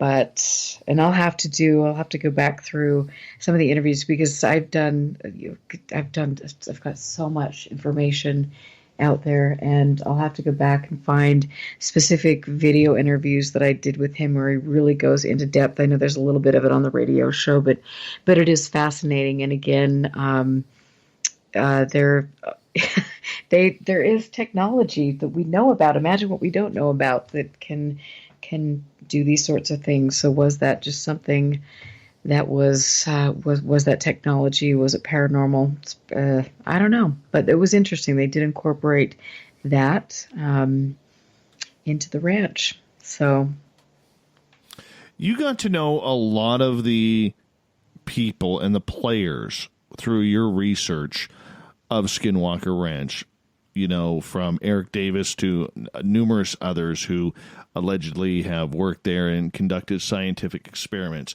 At one time, you had really good relationships with them, but you seem to have pulled back from a lot of those. Why is that? You know what? Because I've learned things, because I have too many questions, because these questions aren't being answered. And it was interesting, and with Eric Davis. I mean, there was a couple-year period there where we were corresponding, and it was only when I started to ask questions about this that Eric Davis went out on social media and tried to discredit Chris Bartell, saying that Chris Bartell was a sandwich short of a picnic. Different types of things, and then trying to play games with the MRIs that were taking place, telling people on my social media that the MRIs that were taken, that Chris Bartell and Chris Marks, the investigators at the ranch, were taken at the request of Bigelow & Co., that was part of a pre-employment screening process. And I mean, it was like, okay, first of all, wait a minute, who takes an MRI? Have you ever done a pre-employment screening process where you're getting an MRI? I don't think so. And second of all, they had worked there for a year. So that was absolute crap. And so there were all these things that started to take place, and then I started to step back and look at things and look at people that were saying that, oh no, there were no government ties, but yep, there clearly might be. Yet, and then we've got people that are saying, that people were and have been telling a story, and then in the next breath they're telling another story that completely contradicts the story that they were telling. And so, and like I said, I've always been very supportive, and I've said that I think there are good people that are involved currently in the project and the research. But now, especially after the episode tonight, there are questions that need to be answered. Tell us about the radiation. Tell us about, what happened to the animals that have been mutilated. Do we really need to see them? I don't think so. Are these truly unearthly explanations, or are we just going to go ahead and spin some more yarn? Clearly that might be the case. Are we still involved in the old narrative? Who are we going to be bringing on? Who is going to be lending an expert ear as we go forward? Are there new people that are coming in that have no ties to the old agenda? We'll see what happens. But right now it's looking like these are all old ties to an old agenda, and that agenda should be questioned. And so, yes, I am. And this is probably, this is a pivotal interview for me, because I am breaking ranks, and I'm stepping out, and the people that I once, wanted to support and hold in high regard, I'm questioning. So answer those questions for me. Answer those questions for Chris Marks, who has been told, like I said, time and time again, through statements from the NID scientists, through George Knapp, through all of these people, that they have been exposed to non-lethal weapons, or toys, quote unquote, because they like to call them toys because that sounds so much better.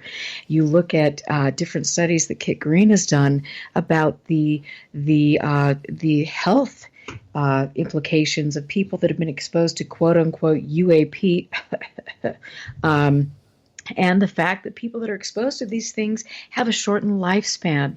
They have very severe illnesses. And you tell me, like, what people like myself, like Chris Marks, like Chris Bartell, all of these people who have been in the line of fire, you can't say this, and then you can't go back and say that, oh, I don't know anything.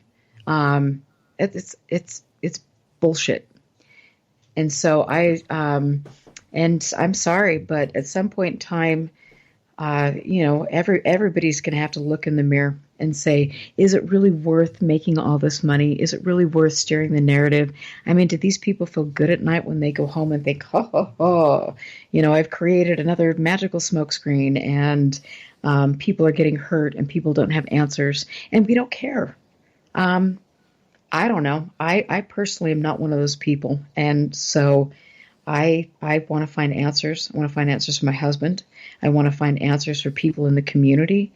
And I want to find answers for all of the people that have an interest in UFOs and the unknown, because we deserve better than this. We do. Question coming from Lee A. in our chat room. She is asking, does anybody that you know, have they ever taken home a hitchhiker with them around the ranch? And that's a great question, because we do hear a lot about hitchhikers. I heard a lot about that. I was fed a lot of information about that, about the hitchhikers. I know that after my visits in the area, there was something. After I had an experience right there over the ranch, I was absolutely drained for days. I couldn't move for days. I had very strange things going on in my environment. But now, do I look back at that and do I think that's paranormal? No, I don't. And so are these hitchhikers, again, is that another front for this kind of experimentation that is going on? So people can have an initial experience, but then they can have residual experiences, and then they can attribute that to something that is unknown in a hitchhiker, when in actuality it is something much more down to earth, the explanation. So again, my thinking process has changed on that. But yeah, hitchhikers, that's kind of one of those kind of terms that has been coined and thrown out there time and time again. Okay, let's move on here because we only got about 10 minutes left with you tonight. And, this is one of those situations where we're all trying to figure out what is happening. In your best guesstimation right now, with the television show, with everything that is hyped around Skinwalker Ranch since Brandon Fugel came out publicly as the owner, even though he bought the place 4 years ago, is this all about hype? Is this all about tourism and drawing up maybe some sleepovers and campovers at the ranch comparatively to actual paranormal activity? I would hope they're not having sleepovers on the ranch because by their own admission, there are dangerous levels of radiation. So I wouldn't recommend sleeping over there. I would really hope, and I have hoped, I have had faith that the steward of the ranch was trying to do good things and would be forthright with his research and would,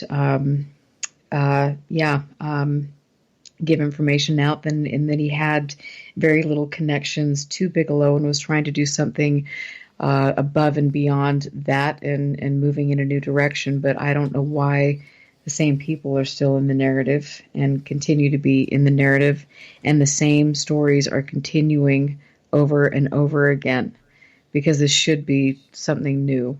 We should be getting new information and not, a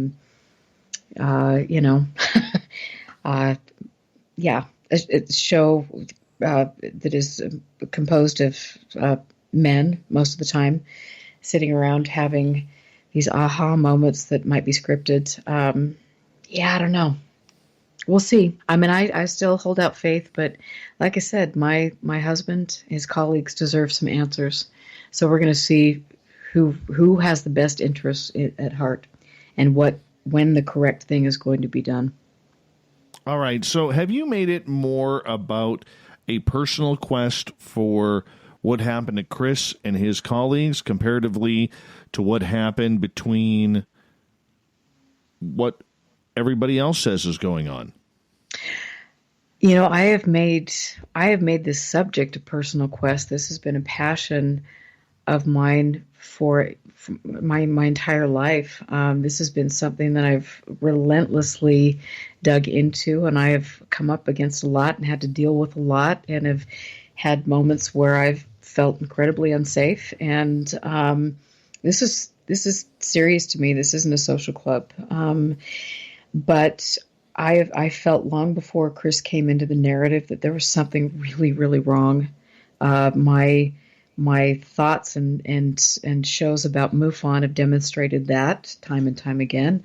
But now I see, thanks to Chris and other people that I've interviewed on the show, I see that there have been questions for a long, long time about the motivations of some of these people involved. And Chris has given me an extra fire. We have been working off of each other. And like I said, I've had extensive help from other people from all over the world that are helping with information, that are doing research. And of course, I'm always cognizant about who I'm dealing with, because you never know. But there are people that are looking into this and have been for a long time. And it isn't just about Chris, although I love him dearly. He's my husband.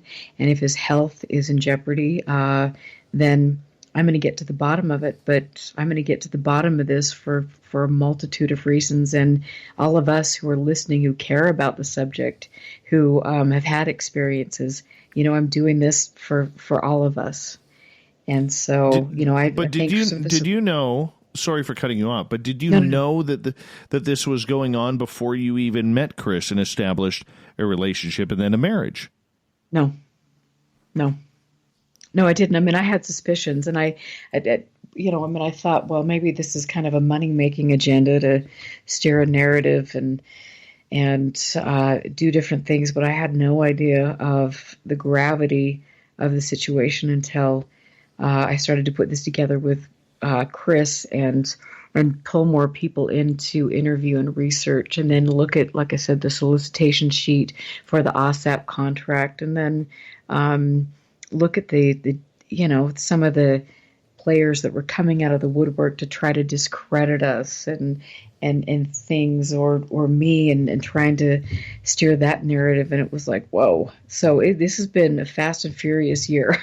I always knew there were questions, especially given the people that were involved and some of the agendas and narratives they have promoted over the decades. Okay, so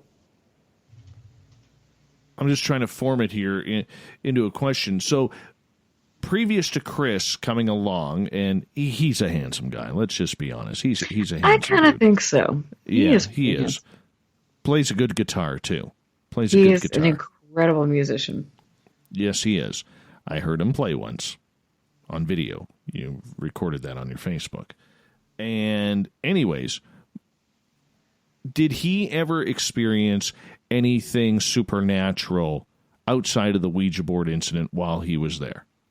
He did, and that has been an interesting thing for him. I mean, he had experiences at the old homestead. He had an experience that he talks about in great depth on not only my show, but there are some shows over in Europe. He's been talking Robert Fleischer, Tarek, different people, and I'll post links to their shows. If you're over in Europe, you can listen to them. But he talks about a moment in time where there was a storm rolling in. It was dusk, and there was a man standing on the ridge where a lot of the activity is reported to happen. And this man looked at him and kind of followed him, and he called out to the man because at the time there were people in Roosevelt that were being fed information that there were shapeshifters on the ranch and that there were evil, reptilians, and they needed to go in and kill them, a reptilian, and just different things like that. So he was a little, they were concerned for their safety, as they should have been, because there was one person patrolling a very large ranch, but he saw this figure, and this figure bent down and then stretched out, and then the next thing he could see was a wolf that was walking down the mountain. And so he had this experience. He's been very candid about that. He also, the next day, because he's an investigator, went out there, and there are pictures on my website and on the internet of the investigation that he did with the tracks that changed from a human, or appeared to change from a human to a wolf. There were DNA samples that were taken, sent to Bigelow. But it is curious, and I want to just mention that the whole time that Chris and his colleagues were there, Bigelow never gave them good equipment. There were no cameras on the ranch, and I know the story was there were cameras that were cut by paranormal things. Well, according to Junior Hicks, they were cut by humans. So, why would that be the case? You're attempting to study something, but you're not giving your investigators good equipment. In fact, they have to bring their own on the ranch. But the most important thing, and the focus, was the reports.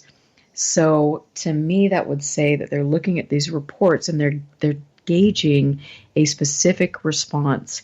Was the person on the ranch that was potentially exposed to something, did they react in the way we wanted them to?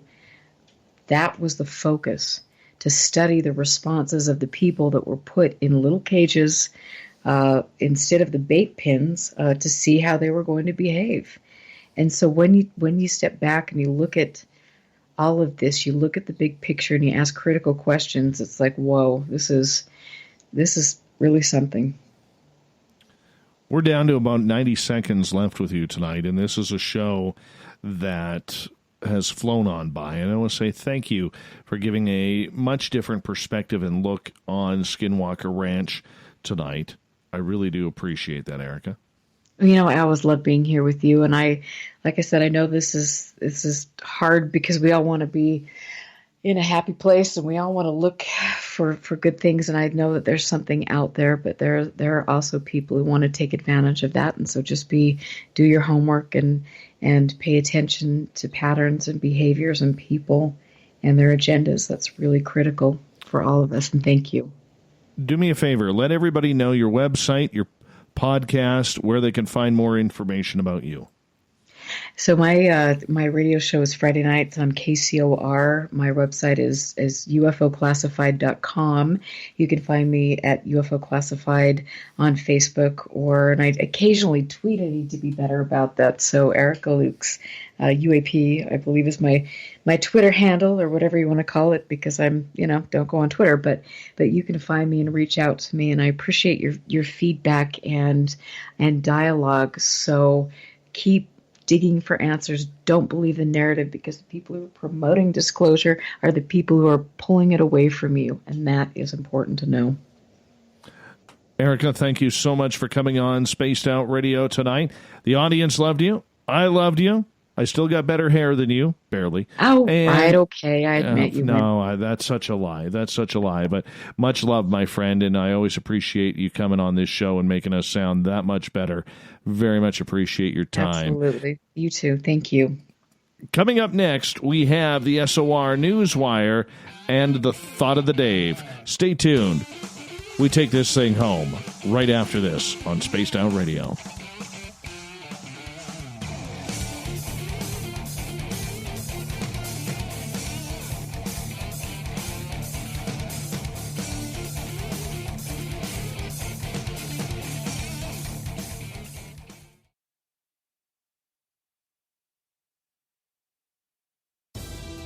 At spacedoutradio.com, we are keeping you up to date on all the news with the SOR Newswire. Captain Shirk leads the team that is bringing you the news of the day and exclusive stories on everything paranormal and supernatural. It's free to read, it's updated daily, and it's right there for you. The SOR Newswire is a one-stop shop for the news of the day. Check it out at spacedoutradio.com today. Hello, this is your guitar man, Ron Bumblefoot Thal, and I have to tell you, I love the response I get for Little Brother is Watching from Spaced Out Radio fans. It's amazing how music can inspire and make people think deeper about what's going on in the supernatural world. You can head over to my website, bumblefoot.com, to check out my music, my guitar workshops, my touring, even check out some of the hot sauces that I'm working on. And make sure you keep on listening, because with Spaced Out Radio, you know Little Brother is watching. We all know on Spaced Out Radio we love a good beard and mustache, so why not take care of your facial hair with Mighty Moose Beard Oil? Made in Canada, we're taking care of beards and stashes around the world. We use 100% natural ingredients with our oils and balms to make your whiskers feel silky smooth. Use promo code SOR2019 at MightyMooseBeard.com today.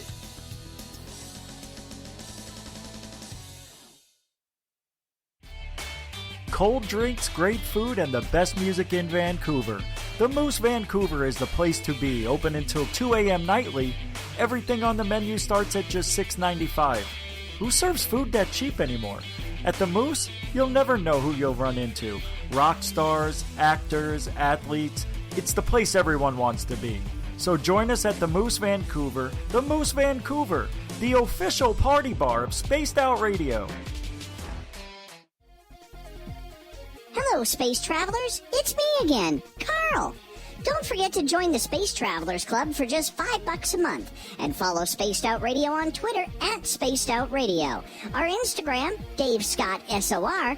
Our Facebook page is Spaced Out Radio Show. Our archives are free at youtube.com/Spaced Out Radio. Come woo it up with Spaced Out Radio today. Bye!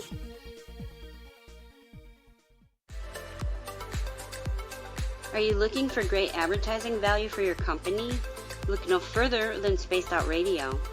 We have a multitude of places to get your name out there, including commercial ads during the show, special promotions, and banners on our website. Our audience is proven to support the companies that support our show. We can make your budget work for you. So for more information, please contact us at sales@spacedoutradio.com.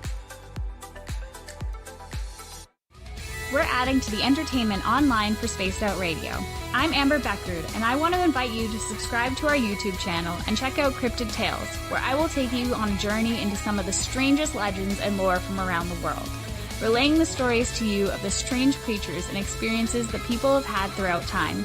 You can find Cryptid Tales at youtube.com/Spaced Out Radio. And while you're there, don't forget to check out our free archives and leave a comment. See you there. You wanted new SOR gear, and now you can have it. The SOR Vault is fully stocked with t-shirts, hats, hoodies, mugs, and everything in between, with great logos for you to choose from. So head on over to spacedoutradio.com, click on the SOR Vault, and go shopping. Pricing is quite affordable, and you can look good representing your favorite show. So go to our website and pick up your new SOR wear at the SOR Vault today. Hey, Spaced Out Radio fans! It's John Resig, founder of the Chive and Chive Charities. Our goal is to make the life of veterans, first responders, and those with rare medical conditions 10% happier. We do this by donating one grant item, ranging from dance to therapy programs to prosthetic limbs, to those who need it most. To contribute to Spaced Out Radio's official charity, head over to chivecharities.org and become a donor today. Need that weekend supernatural fix? Look no further than Spaced Out Saturday right here at spacedoutradio.com. I'm Stacey Edwards. And I'm John Edwards. Each Saturday night, Stacey and I are going to bring you the best in paranormal, cryptids, UFOs, you name it, and we're going there. It's all about the experience and to share the knowledge with all of you. So tune us in every Saturday night on Spaced Out Saturdays, starting at 9:06 p.m. Pacific, 12:06 a.m. Eastern, only at spacedoutradio.com. Hey everybody, the SOR Space Travelers is open. For just $5 a month, you can hang out with Dave and our crew privately in our members-only section. With your signing, you'll receive newsletters on what's going on with Spaced Out Radio. You'll have direct contact with the host during the show in our chat, live streaming videos, and a great forum for your posts and more. Become a space traveler now at spacedoutradio.com.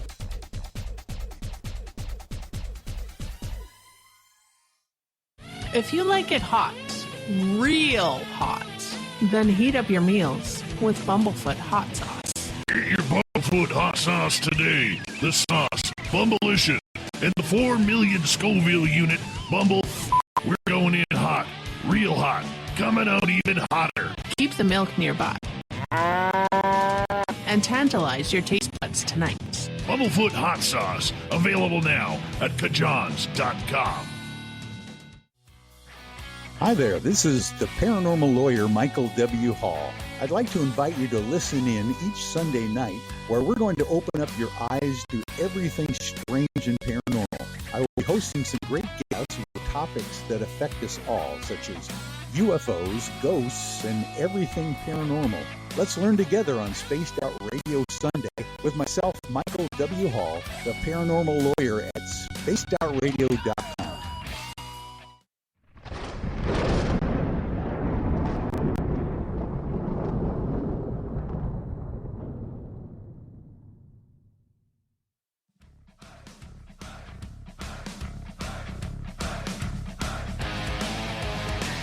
We've rounded third. We're heading for home tonight on Spaced Out Radio. I am your host, Dave Scott, hanging out with all of you tonight from SOR headquarters. I appreciate the company. I want to remind you that if you missed most of this show or others, you can check out our free archives at youtube.com/Spaced Out Radio. Just do old Davey the favor, hit that subscribe button. Our website, spacedoutradio.com, where we have a plethora of features for you, including rocking out to Bumblefoot and reading up on Captain Shirk's SOR Newswire. Don't forget to follow us on Twitter at Spaced Out Radio for the show, and my personal handle at Dave Scott SOR. Speaking of the news, Let's get to it, shall we?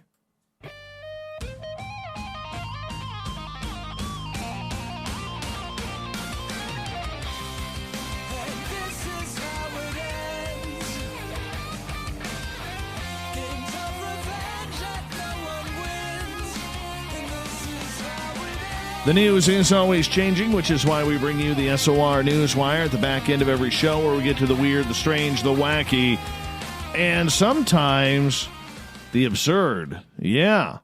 This just coming down tonight. Spotify, if you've downloaded that app, will soon be the exclusive home of one of the biggest podcasts in the world. They announced that Spotify has signed the Joe Rogan Experience for a multi-year exclusive licensing deal. The talk show-style podcast is anchored by comedian Joe Rogan, who some consider controversial for peddling conspiracy theories with guests like Alex Jones. The podcast is ranked the second most popular in the United States on Apple Podcasts, according to Podcast Insight, and Rogan topped Forbes' 2020 list of the highest-earning podcasters.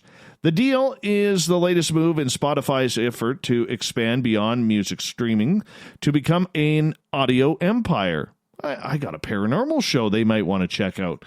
In 2019, Spotify made its ambitions known by acquiring podcast companies Gimlet Media, Anchor, and Paracast.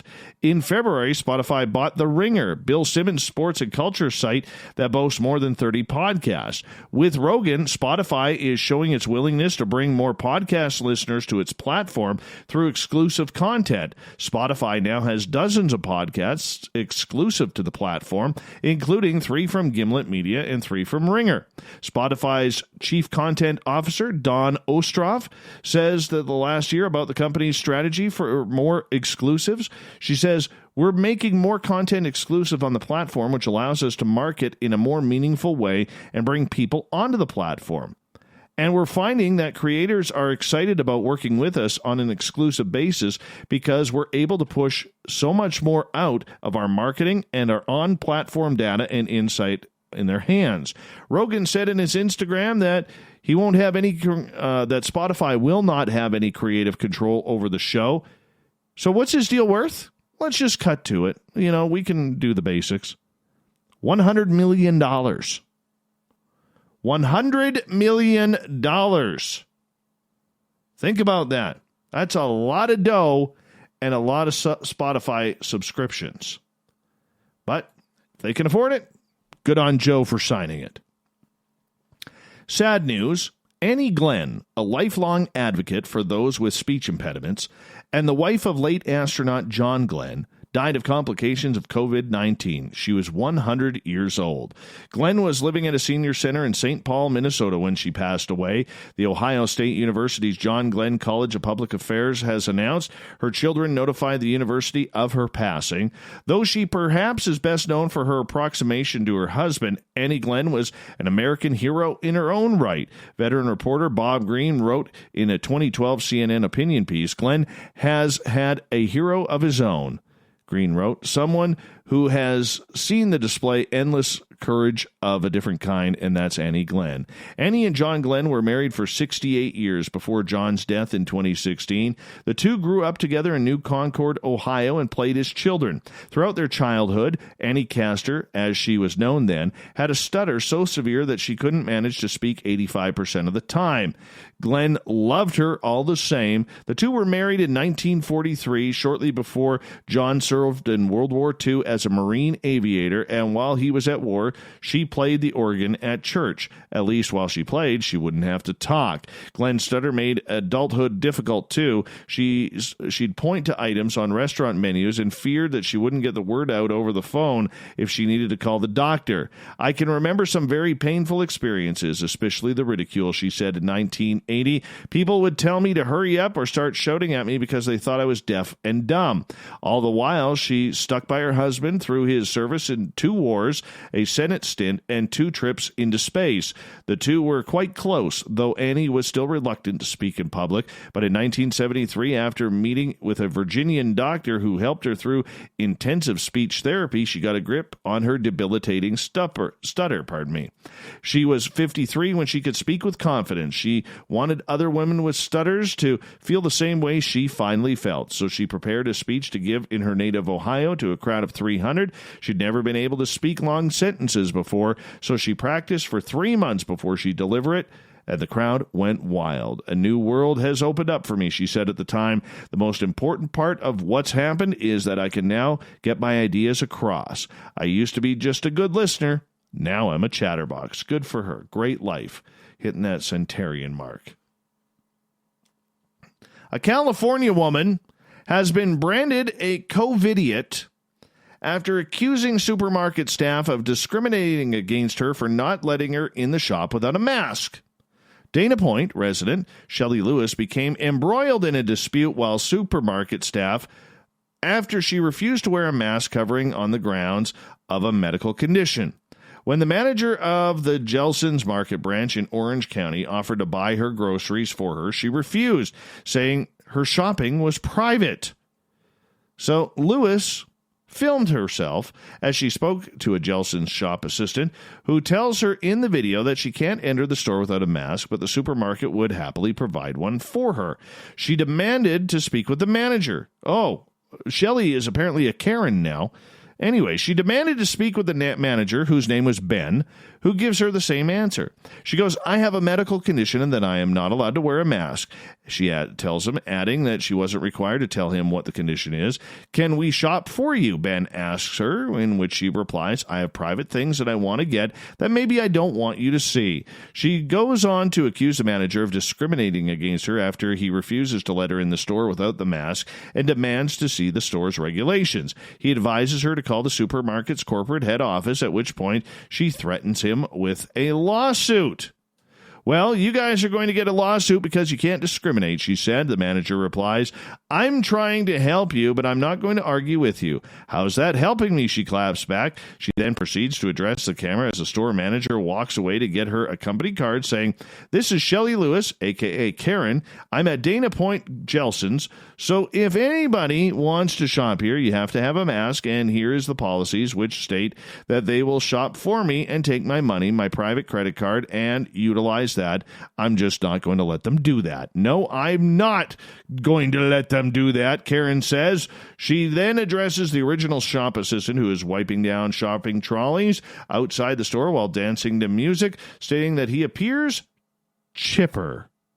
He responds that says he's happy to have a job. I'm a bartender and I wouldn't have a job were it not for Gelson's, he says. Lewis adds, I'm glad you guys think it's okay to infringe on people's rights here. The video ends after the store manager, Ben, hands her a business card for her to call the corporate office. Lewis's social media profile states that she's also a flat earther and a vegan chef. Well, that answers everything. She is listed on the Flat Earth International Conference 2019 website as a speaker.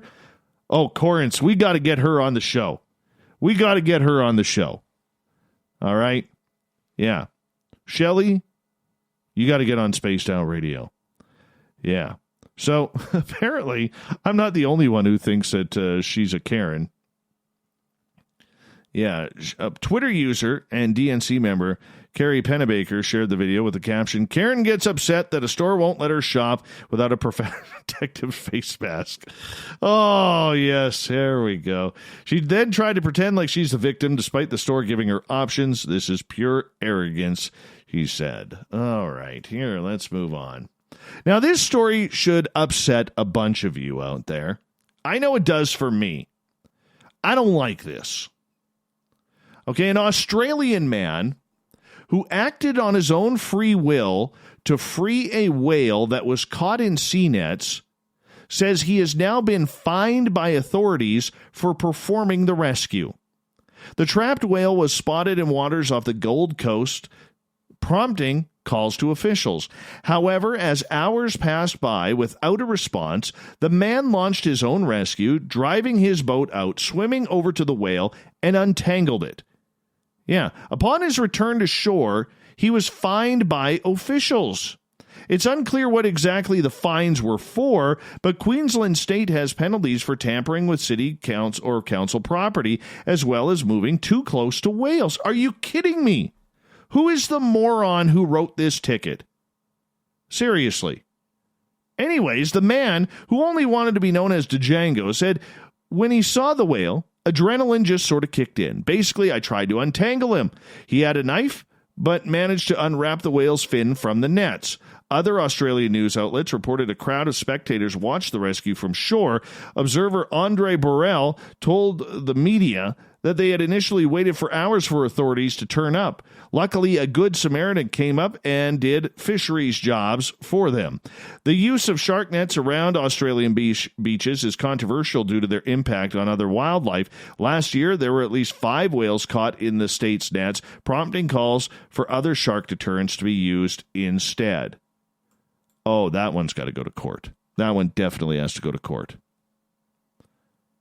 Authorities are searching for a suspect after the discovery of a decapitated wild turkey and destruction of several duck eggs near a New Mexico bird sanctuary.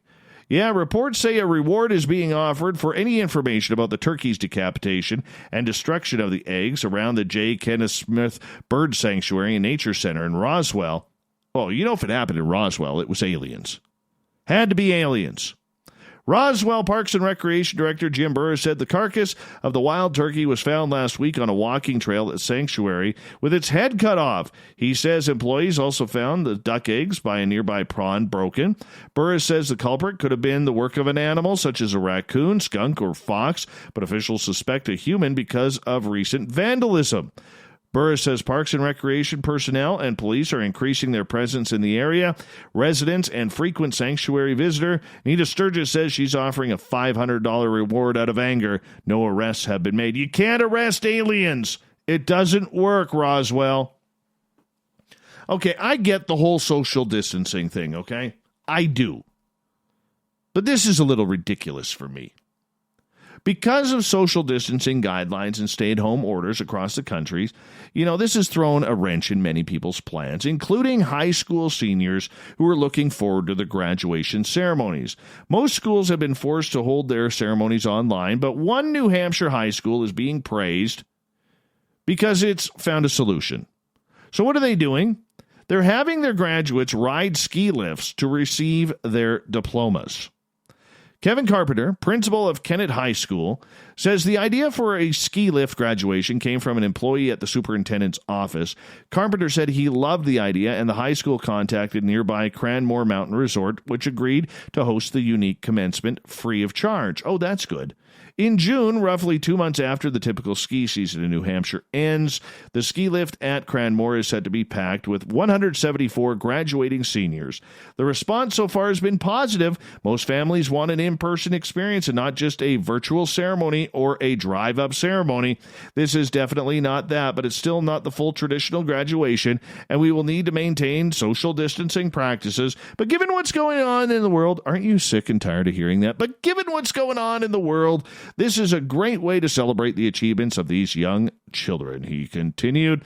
In wake of the pandemic, the high school staff was considering multiple alternatives for 2020 graduation options, but once the ski lift idea was on the table, they were all in. As principal, this makes me proud, he says. Our community is such a caring and giving one, and to see so many parts coming together to help make this happen for the kids is very heartwarming. I get that. I do. I get that. Let's send them some bananas, too. Maybe some apples and pears. I don't know why I threw that in, but why not? One more for you. This is kind of cool. A 90-year-old Japanese woman known as the Gaming Grandma has been awarded a Guinness World Record as the oldest gaming YouTuber. Hamako Mori said her interest in video games was piqued about 39 years ago when she watched some children playing popular games at the time. It looked like so much fun. I thought it was not fair only children played it, Maury said. I thought life would be more fun if I knew how to play them as well. So I started playing, at first while no one was watching. Maury brought her first gaming console, a cassette Vision, and now, decades later, she has her PlayStation 4 and shares videos for her more than 150,000 YouTube subscribers. She said it took her some time to get into modern games. I didn't touch it until recently because it's difficult to play, but recent action games are visually spectacular, and they often use actors for characters, so I'm really obsessed with it now. Maury says her current favorite game is Grand Theft Auto 5. Oh, Granny, listen to you go. And it's like watching a film. I like it best because it has age restrictions, so children can't play it. The dedicated gamer credited her hobby with keeping her feeling young. After living for this long, I feel like more than ever that playing video games for this long was the right choice. I truly enjoy my life. It's Rosie. That is phenomenal. Good for her. Where's that clown, Marty? Where is it? Oh, that's a scary one. Scary one. I want to deck that clown. Oh, I can't handle clowns. Thought of the Dave happens every night at this time, where we ask a question on our Facebook and Twitter pages, then read your responses on the air because we love the audience participation around here. So let's have some fun with this one today, shall we? If you could investigate Skinwalker Ranch, what mystery would you look into first? Marty, I would look into the Native American curse put on the land by the Navajo Nation and see if a Navajo elder or medicine man today would be willing to remove the curse, then see if all the paranormal activity ceases. Derek, why animals are allowed to be used and abused in their so-called scientific tests on location.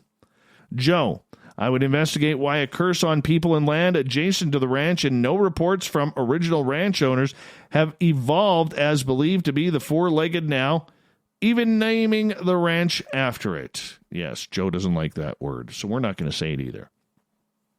Judith, what are the actual consequences for digging on the ranch?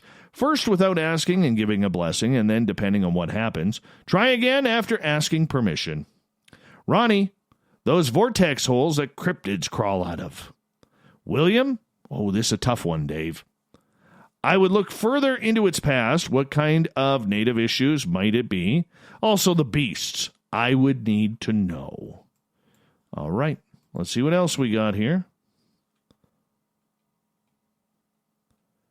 Well, let's scroll up a little bit here. Heidi, I need Bill Gerhard's help from Oak Island to do some digging and find out exactly why it's not a good idea to dig at the ranch. Jack wants to know about the poltergeist activity. Greg, why the cameras mysteriously go offline all the time. Tim, why it's taken millions of dollars to study and still have zero results. Olav, I'd focus on the energy and radiation source. Tina, I'd start digging, totally mess stuff up. I would start at homestead number 2 and go for it. I would dig down at least 20 feet. Damien, did you know there's Bigfoot there, bro? Yeah. Sean, I'd start off investigating the claims of skinwalkers and the area. William, I would want to focus on the openings in what seems to be another dimension or rip in the fabric of time. This, above else, is most intriguing to me. Jared, I would love to go find the portal that supposedly lets the creatures come and go. Jody, the giant wolf that has been seen by many that is impermeable to bullets and can disappear and shapeshift. That and the portal to the other dimensions that has also been witnessed by many. Oh, and the big giant predator being who was invisible and the size of a large cryptid who could only be seen in a shimmer energy form. So those are my top 3. Jason, dig, and dig some more. Then after that, keep digging. I would set cameras up everywhere and allow access to those who want to pay. All kinds of strange events will happen when you dig. You dig? Dave, I would look into the narcissistic investigators, expose them, and fire them. Replace them with some real researchers that don't need or like the limelight. Wilhelm, I would investigate why people so often think that television shows are a good source of scientifically unbiased information. Real boots-on-the-ground research is not sexy, nor is it sensational. Unfortunately, TV shows portray research quite differently. Ben, I would investigate more ways to milk money out of thin air. Tim, focus on the openings in the time rift portals. Somehow, if it can be down, use the same scientists that found the parallel universe last week, maybe? And finally, let's pick one here because there's a lot of them. Let's go with Science Bob. The radio emissions may contain something interesting. I don't feel this has gotten the attention it deserves. Thank you for everybody participating in the Thought of the Day. We will do it all again tomorrow. Thank you to Captain Shirk for a great run in the SOR Newswire, which can be found on our website, and Erica Lukes for coming on talking about Skinwalker Ranch. We got Mr. Ron Bumblefoot Thal rocking in the background with Little Brother is Watching. Bumblefoot is the official music of Spaced Out Radio, rocking us in and out of every single show. Get your horns up for the guitar god himself. Special thanks to everybody listening in at home, at work, in your cars, wherever you may be. Thank you to everyone participating in our chat rooms on Spreaker, YouTube, LGAB, Revolution Radio, Facebook, the SOR Space Travelers Club on our website, and all the snarkers and snarkettes on Twitter at hashtag Spaced Out Radio. I hope your bingo cards got filled tonight.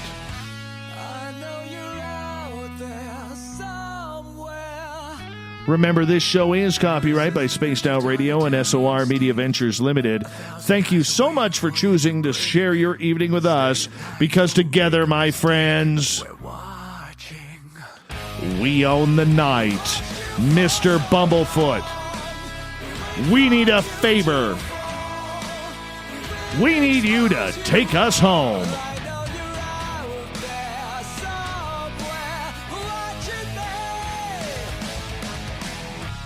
We'll see you all tomorrow night when we depart on the Woo Train. Remember, your tickets are always available. Your seats are always ready for you. Come join us. We'll be here for you. See you tomorrow night. Good night.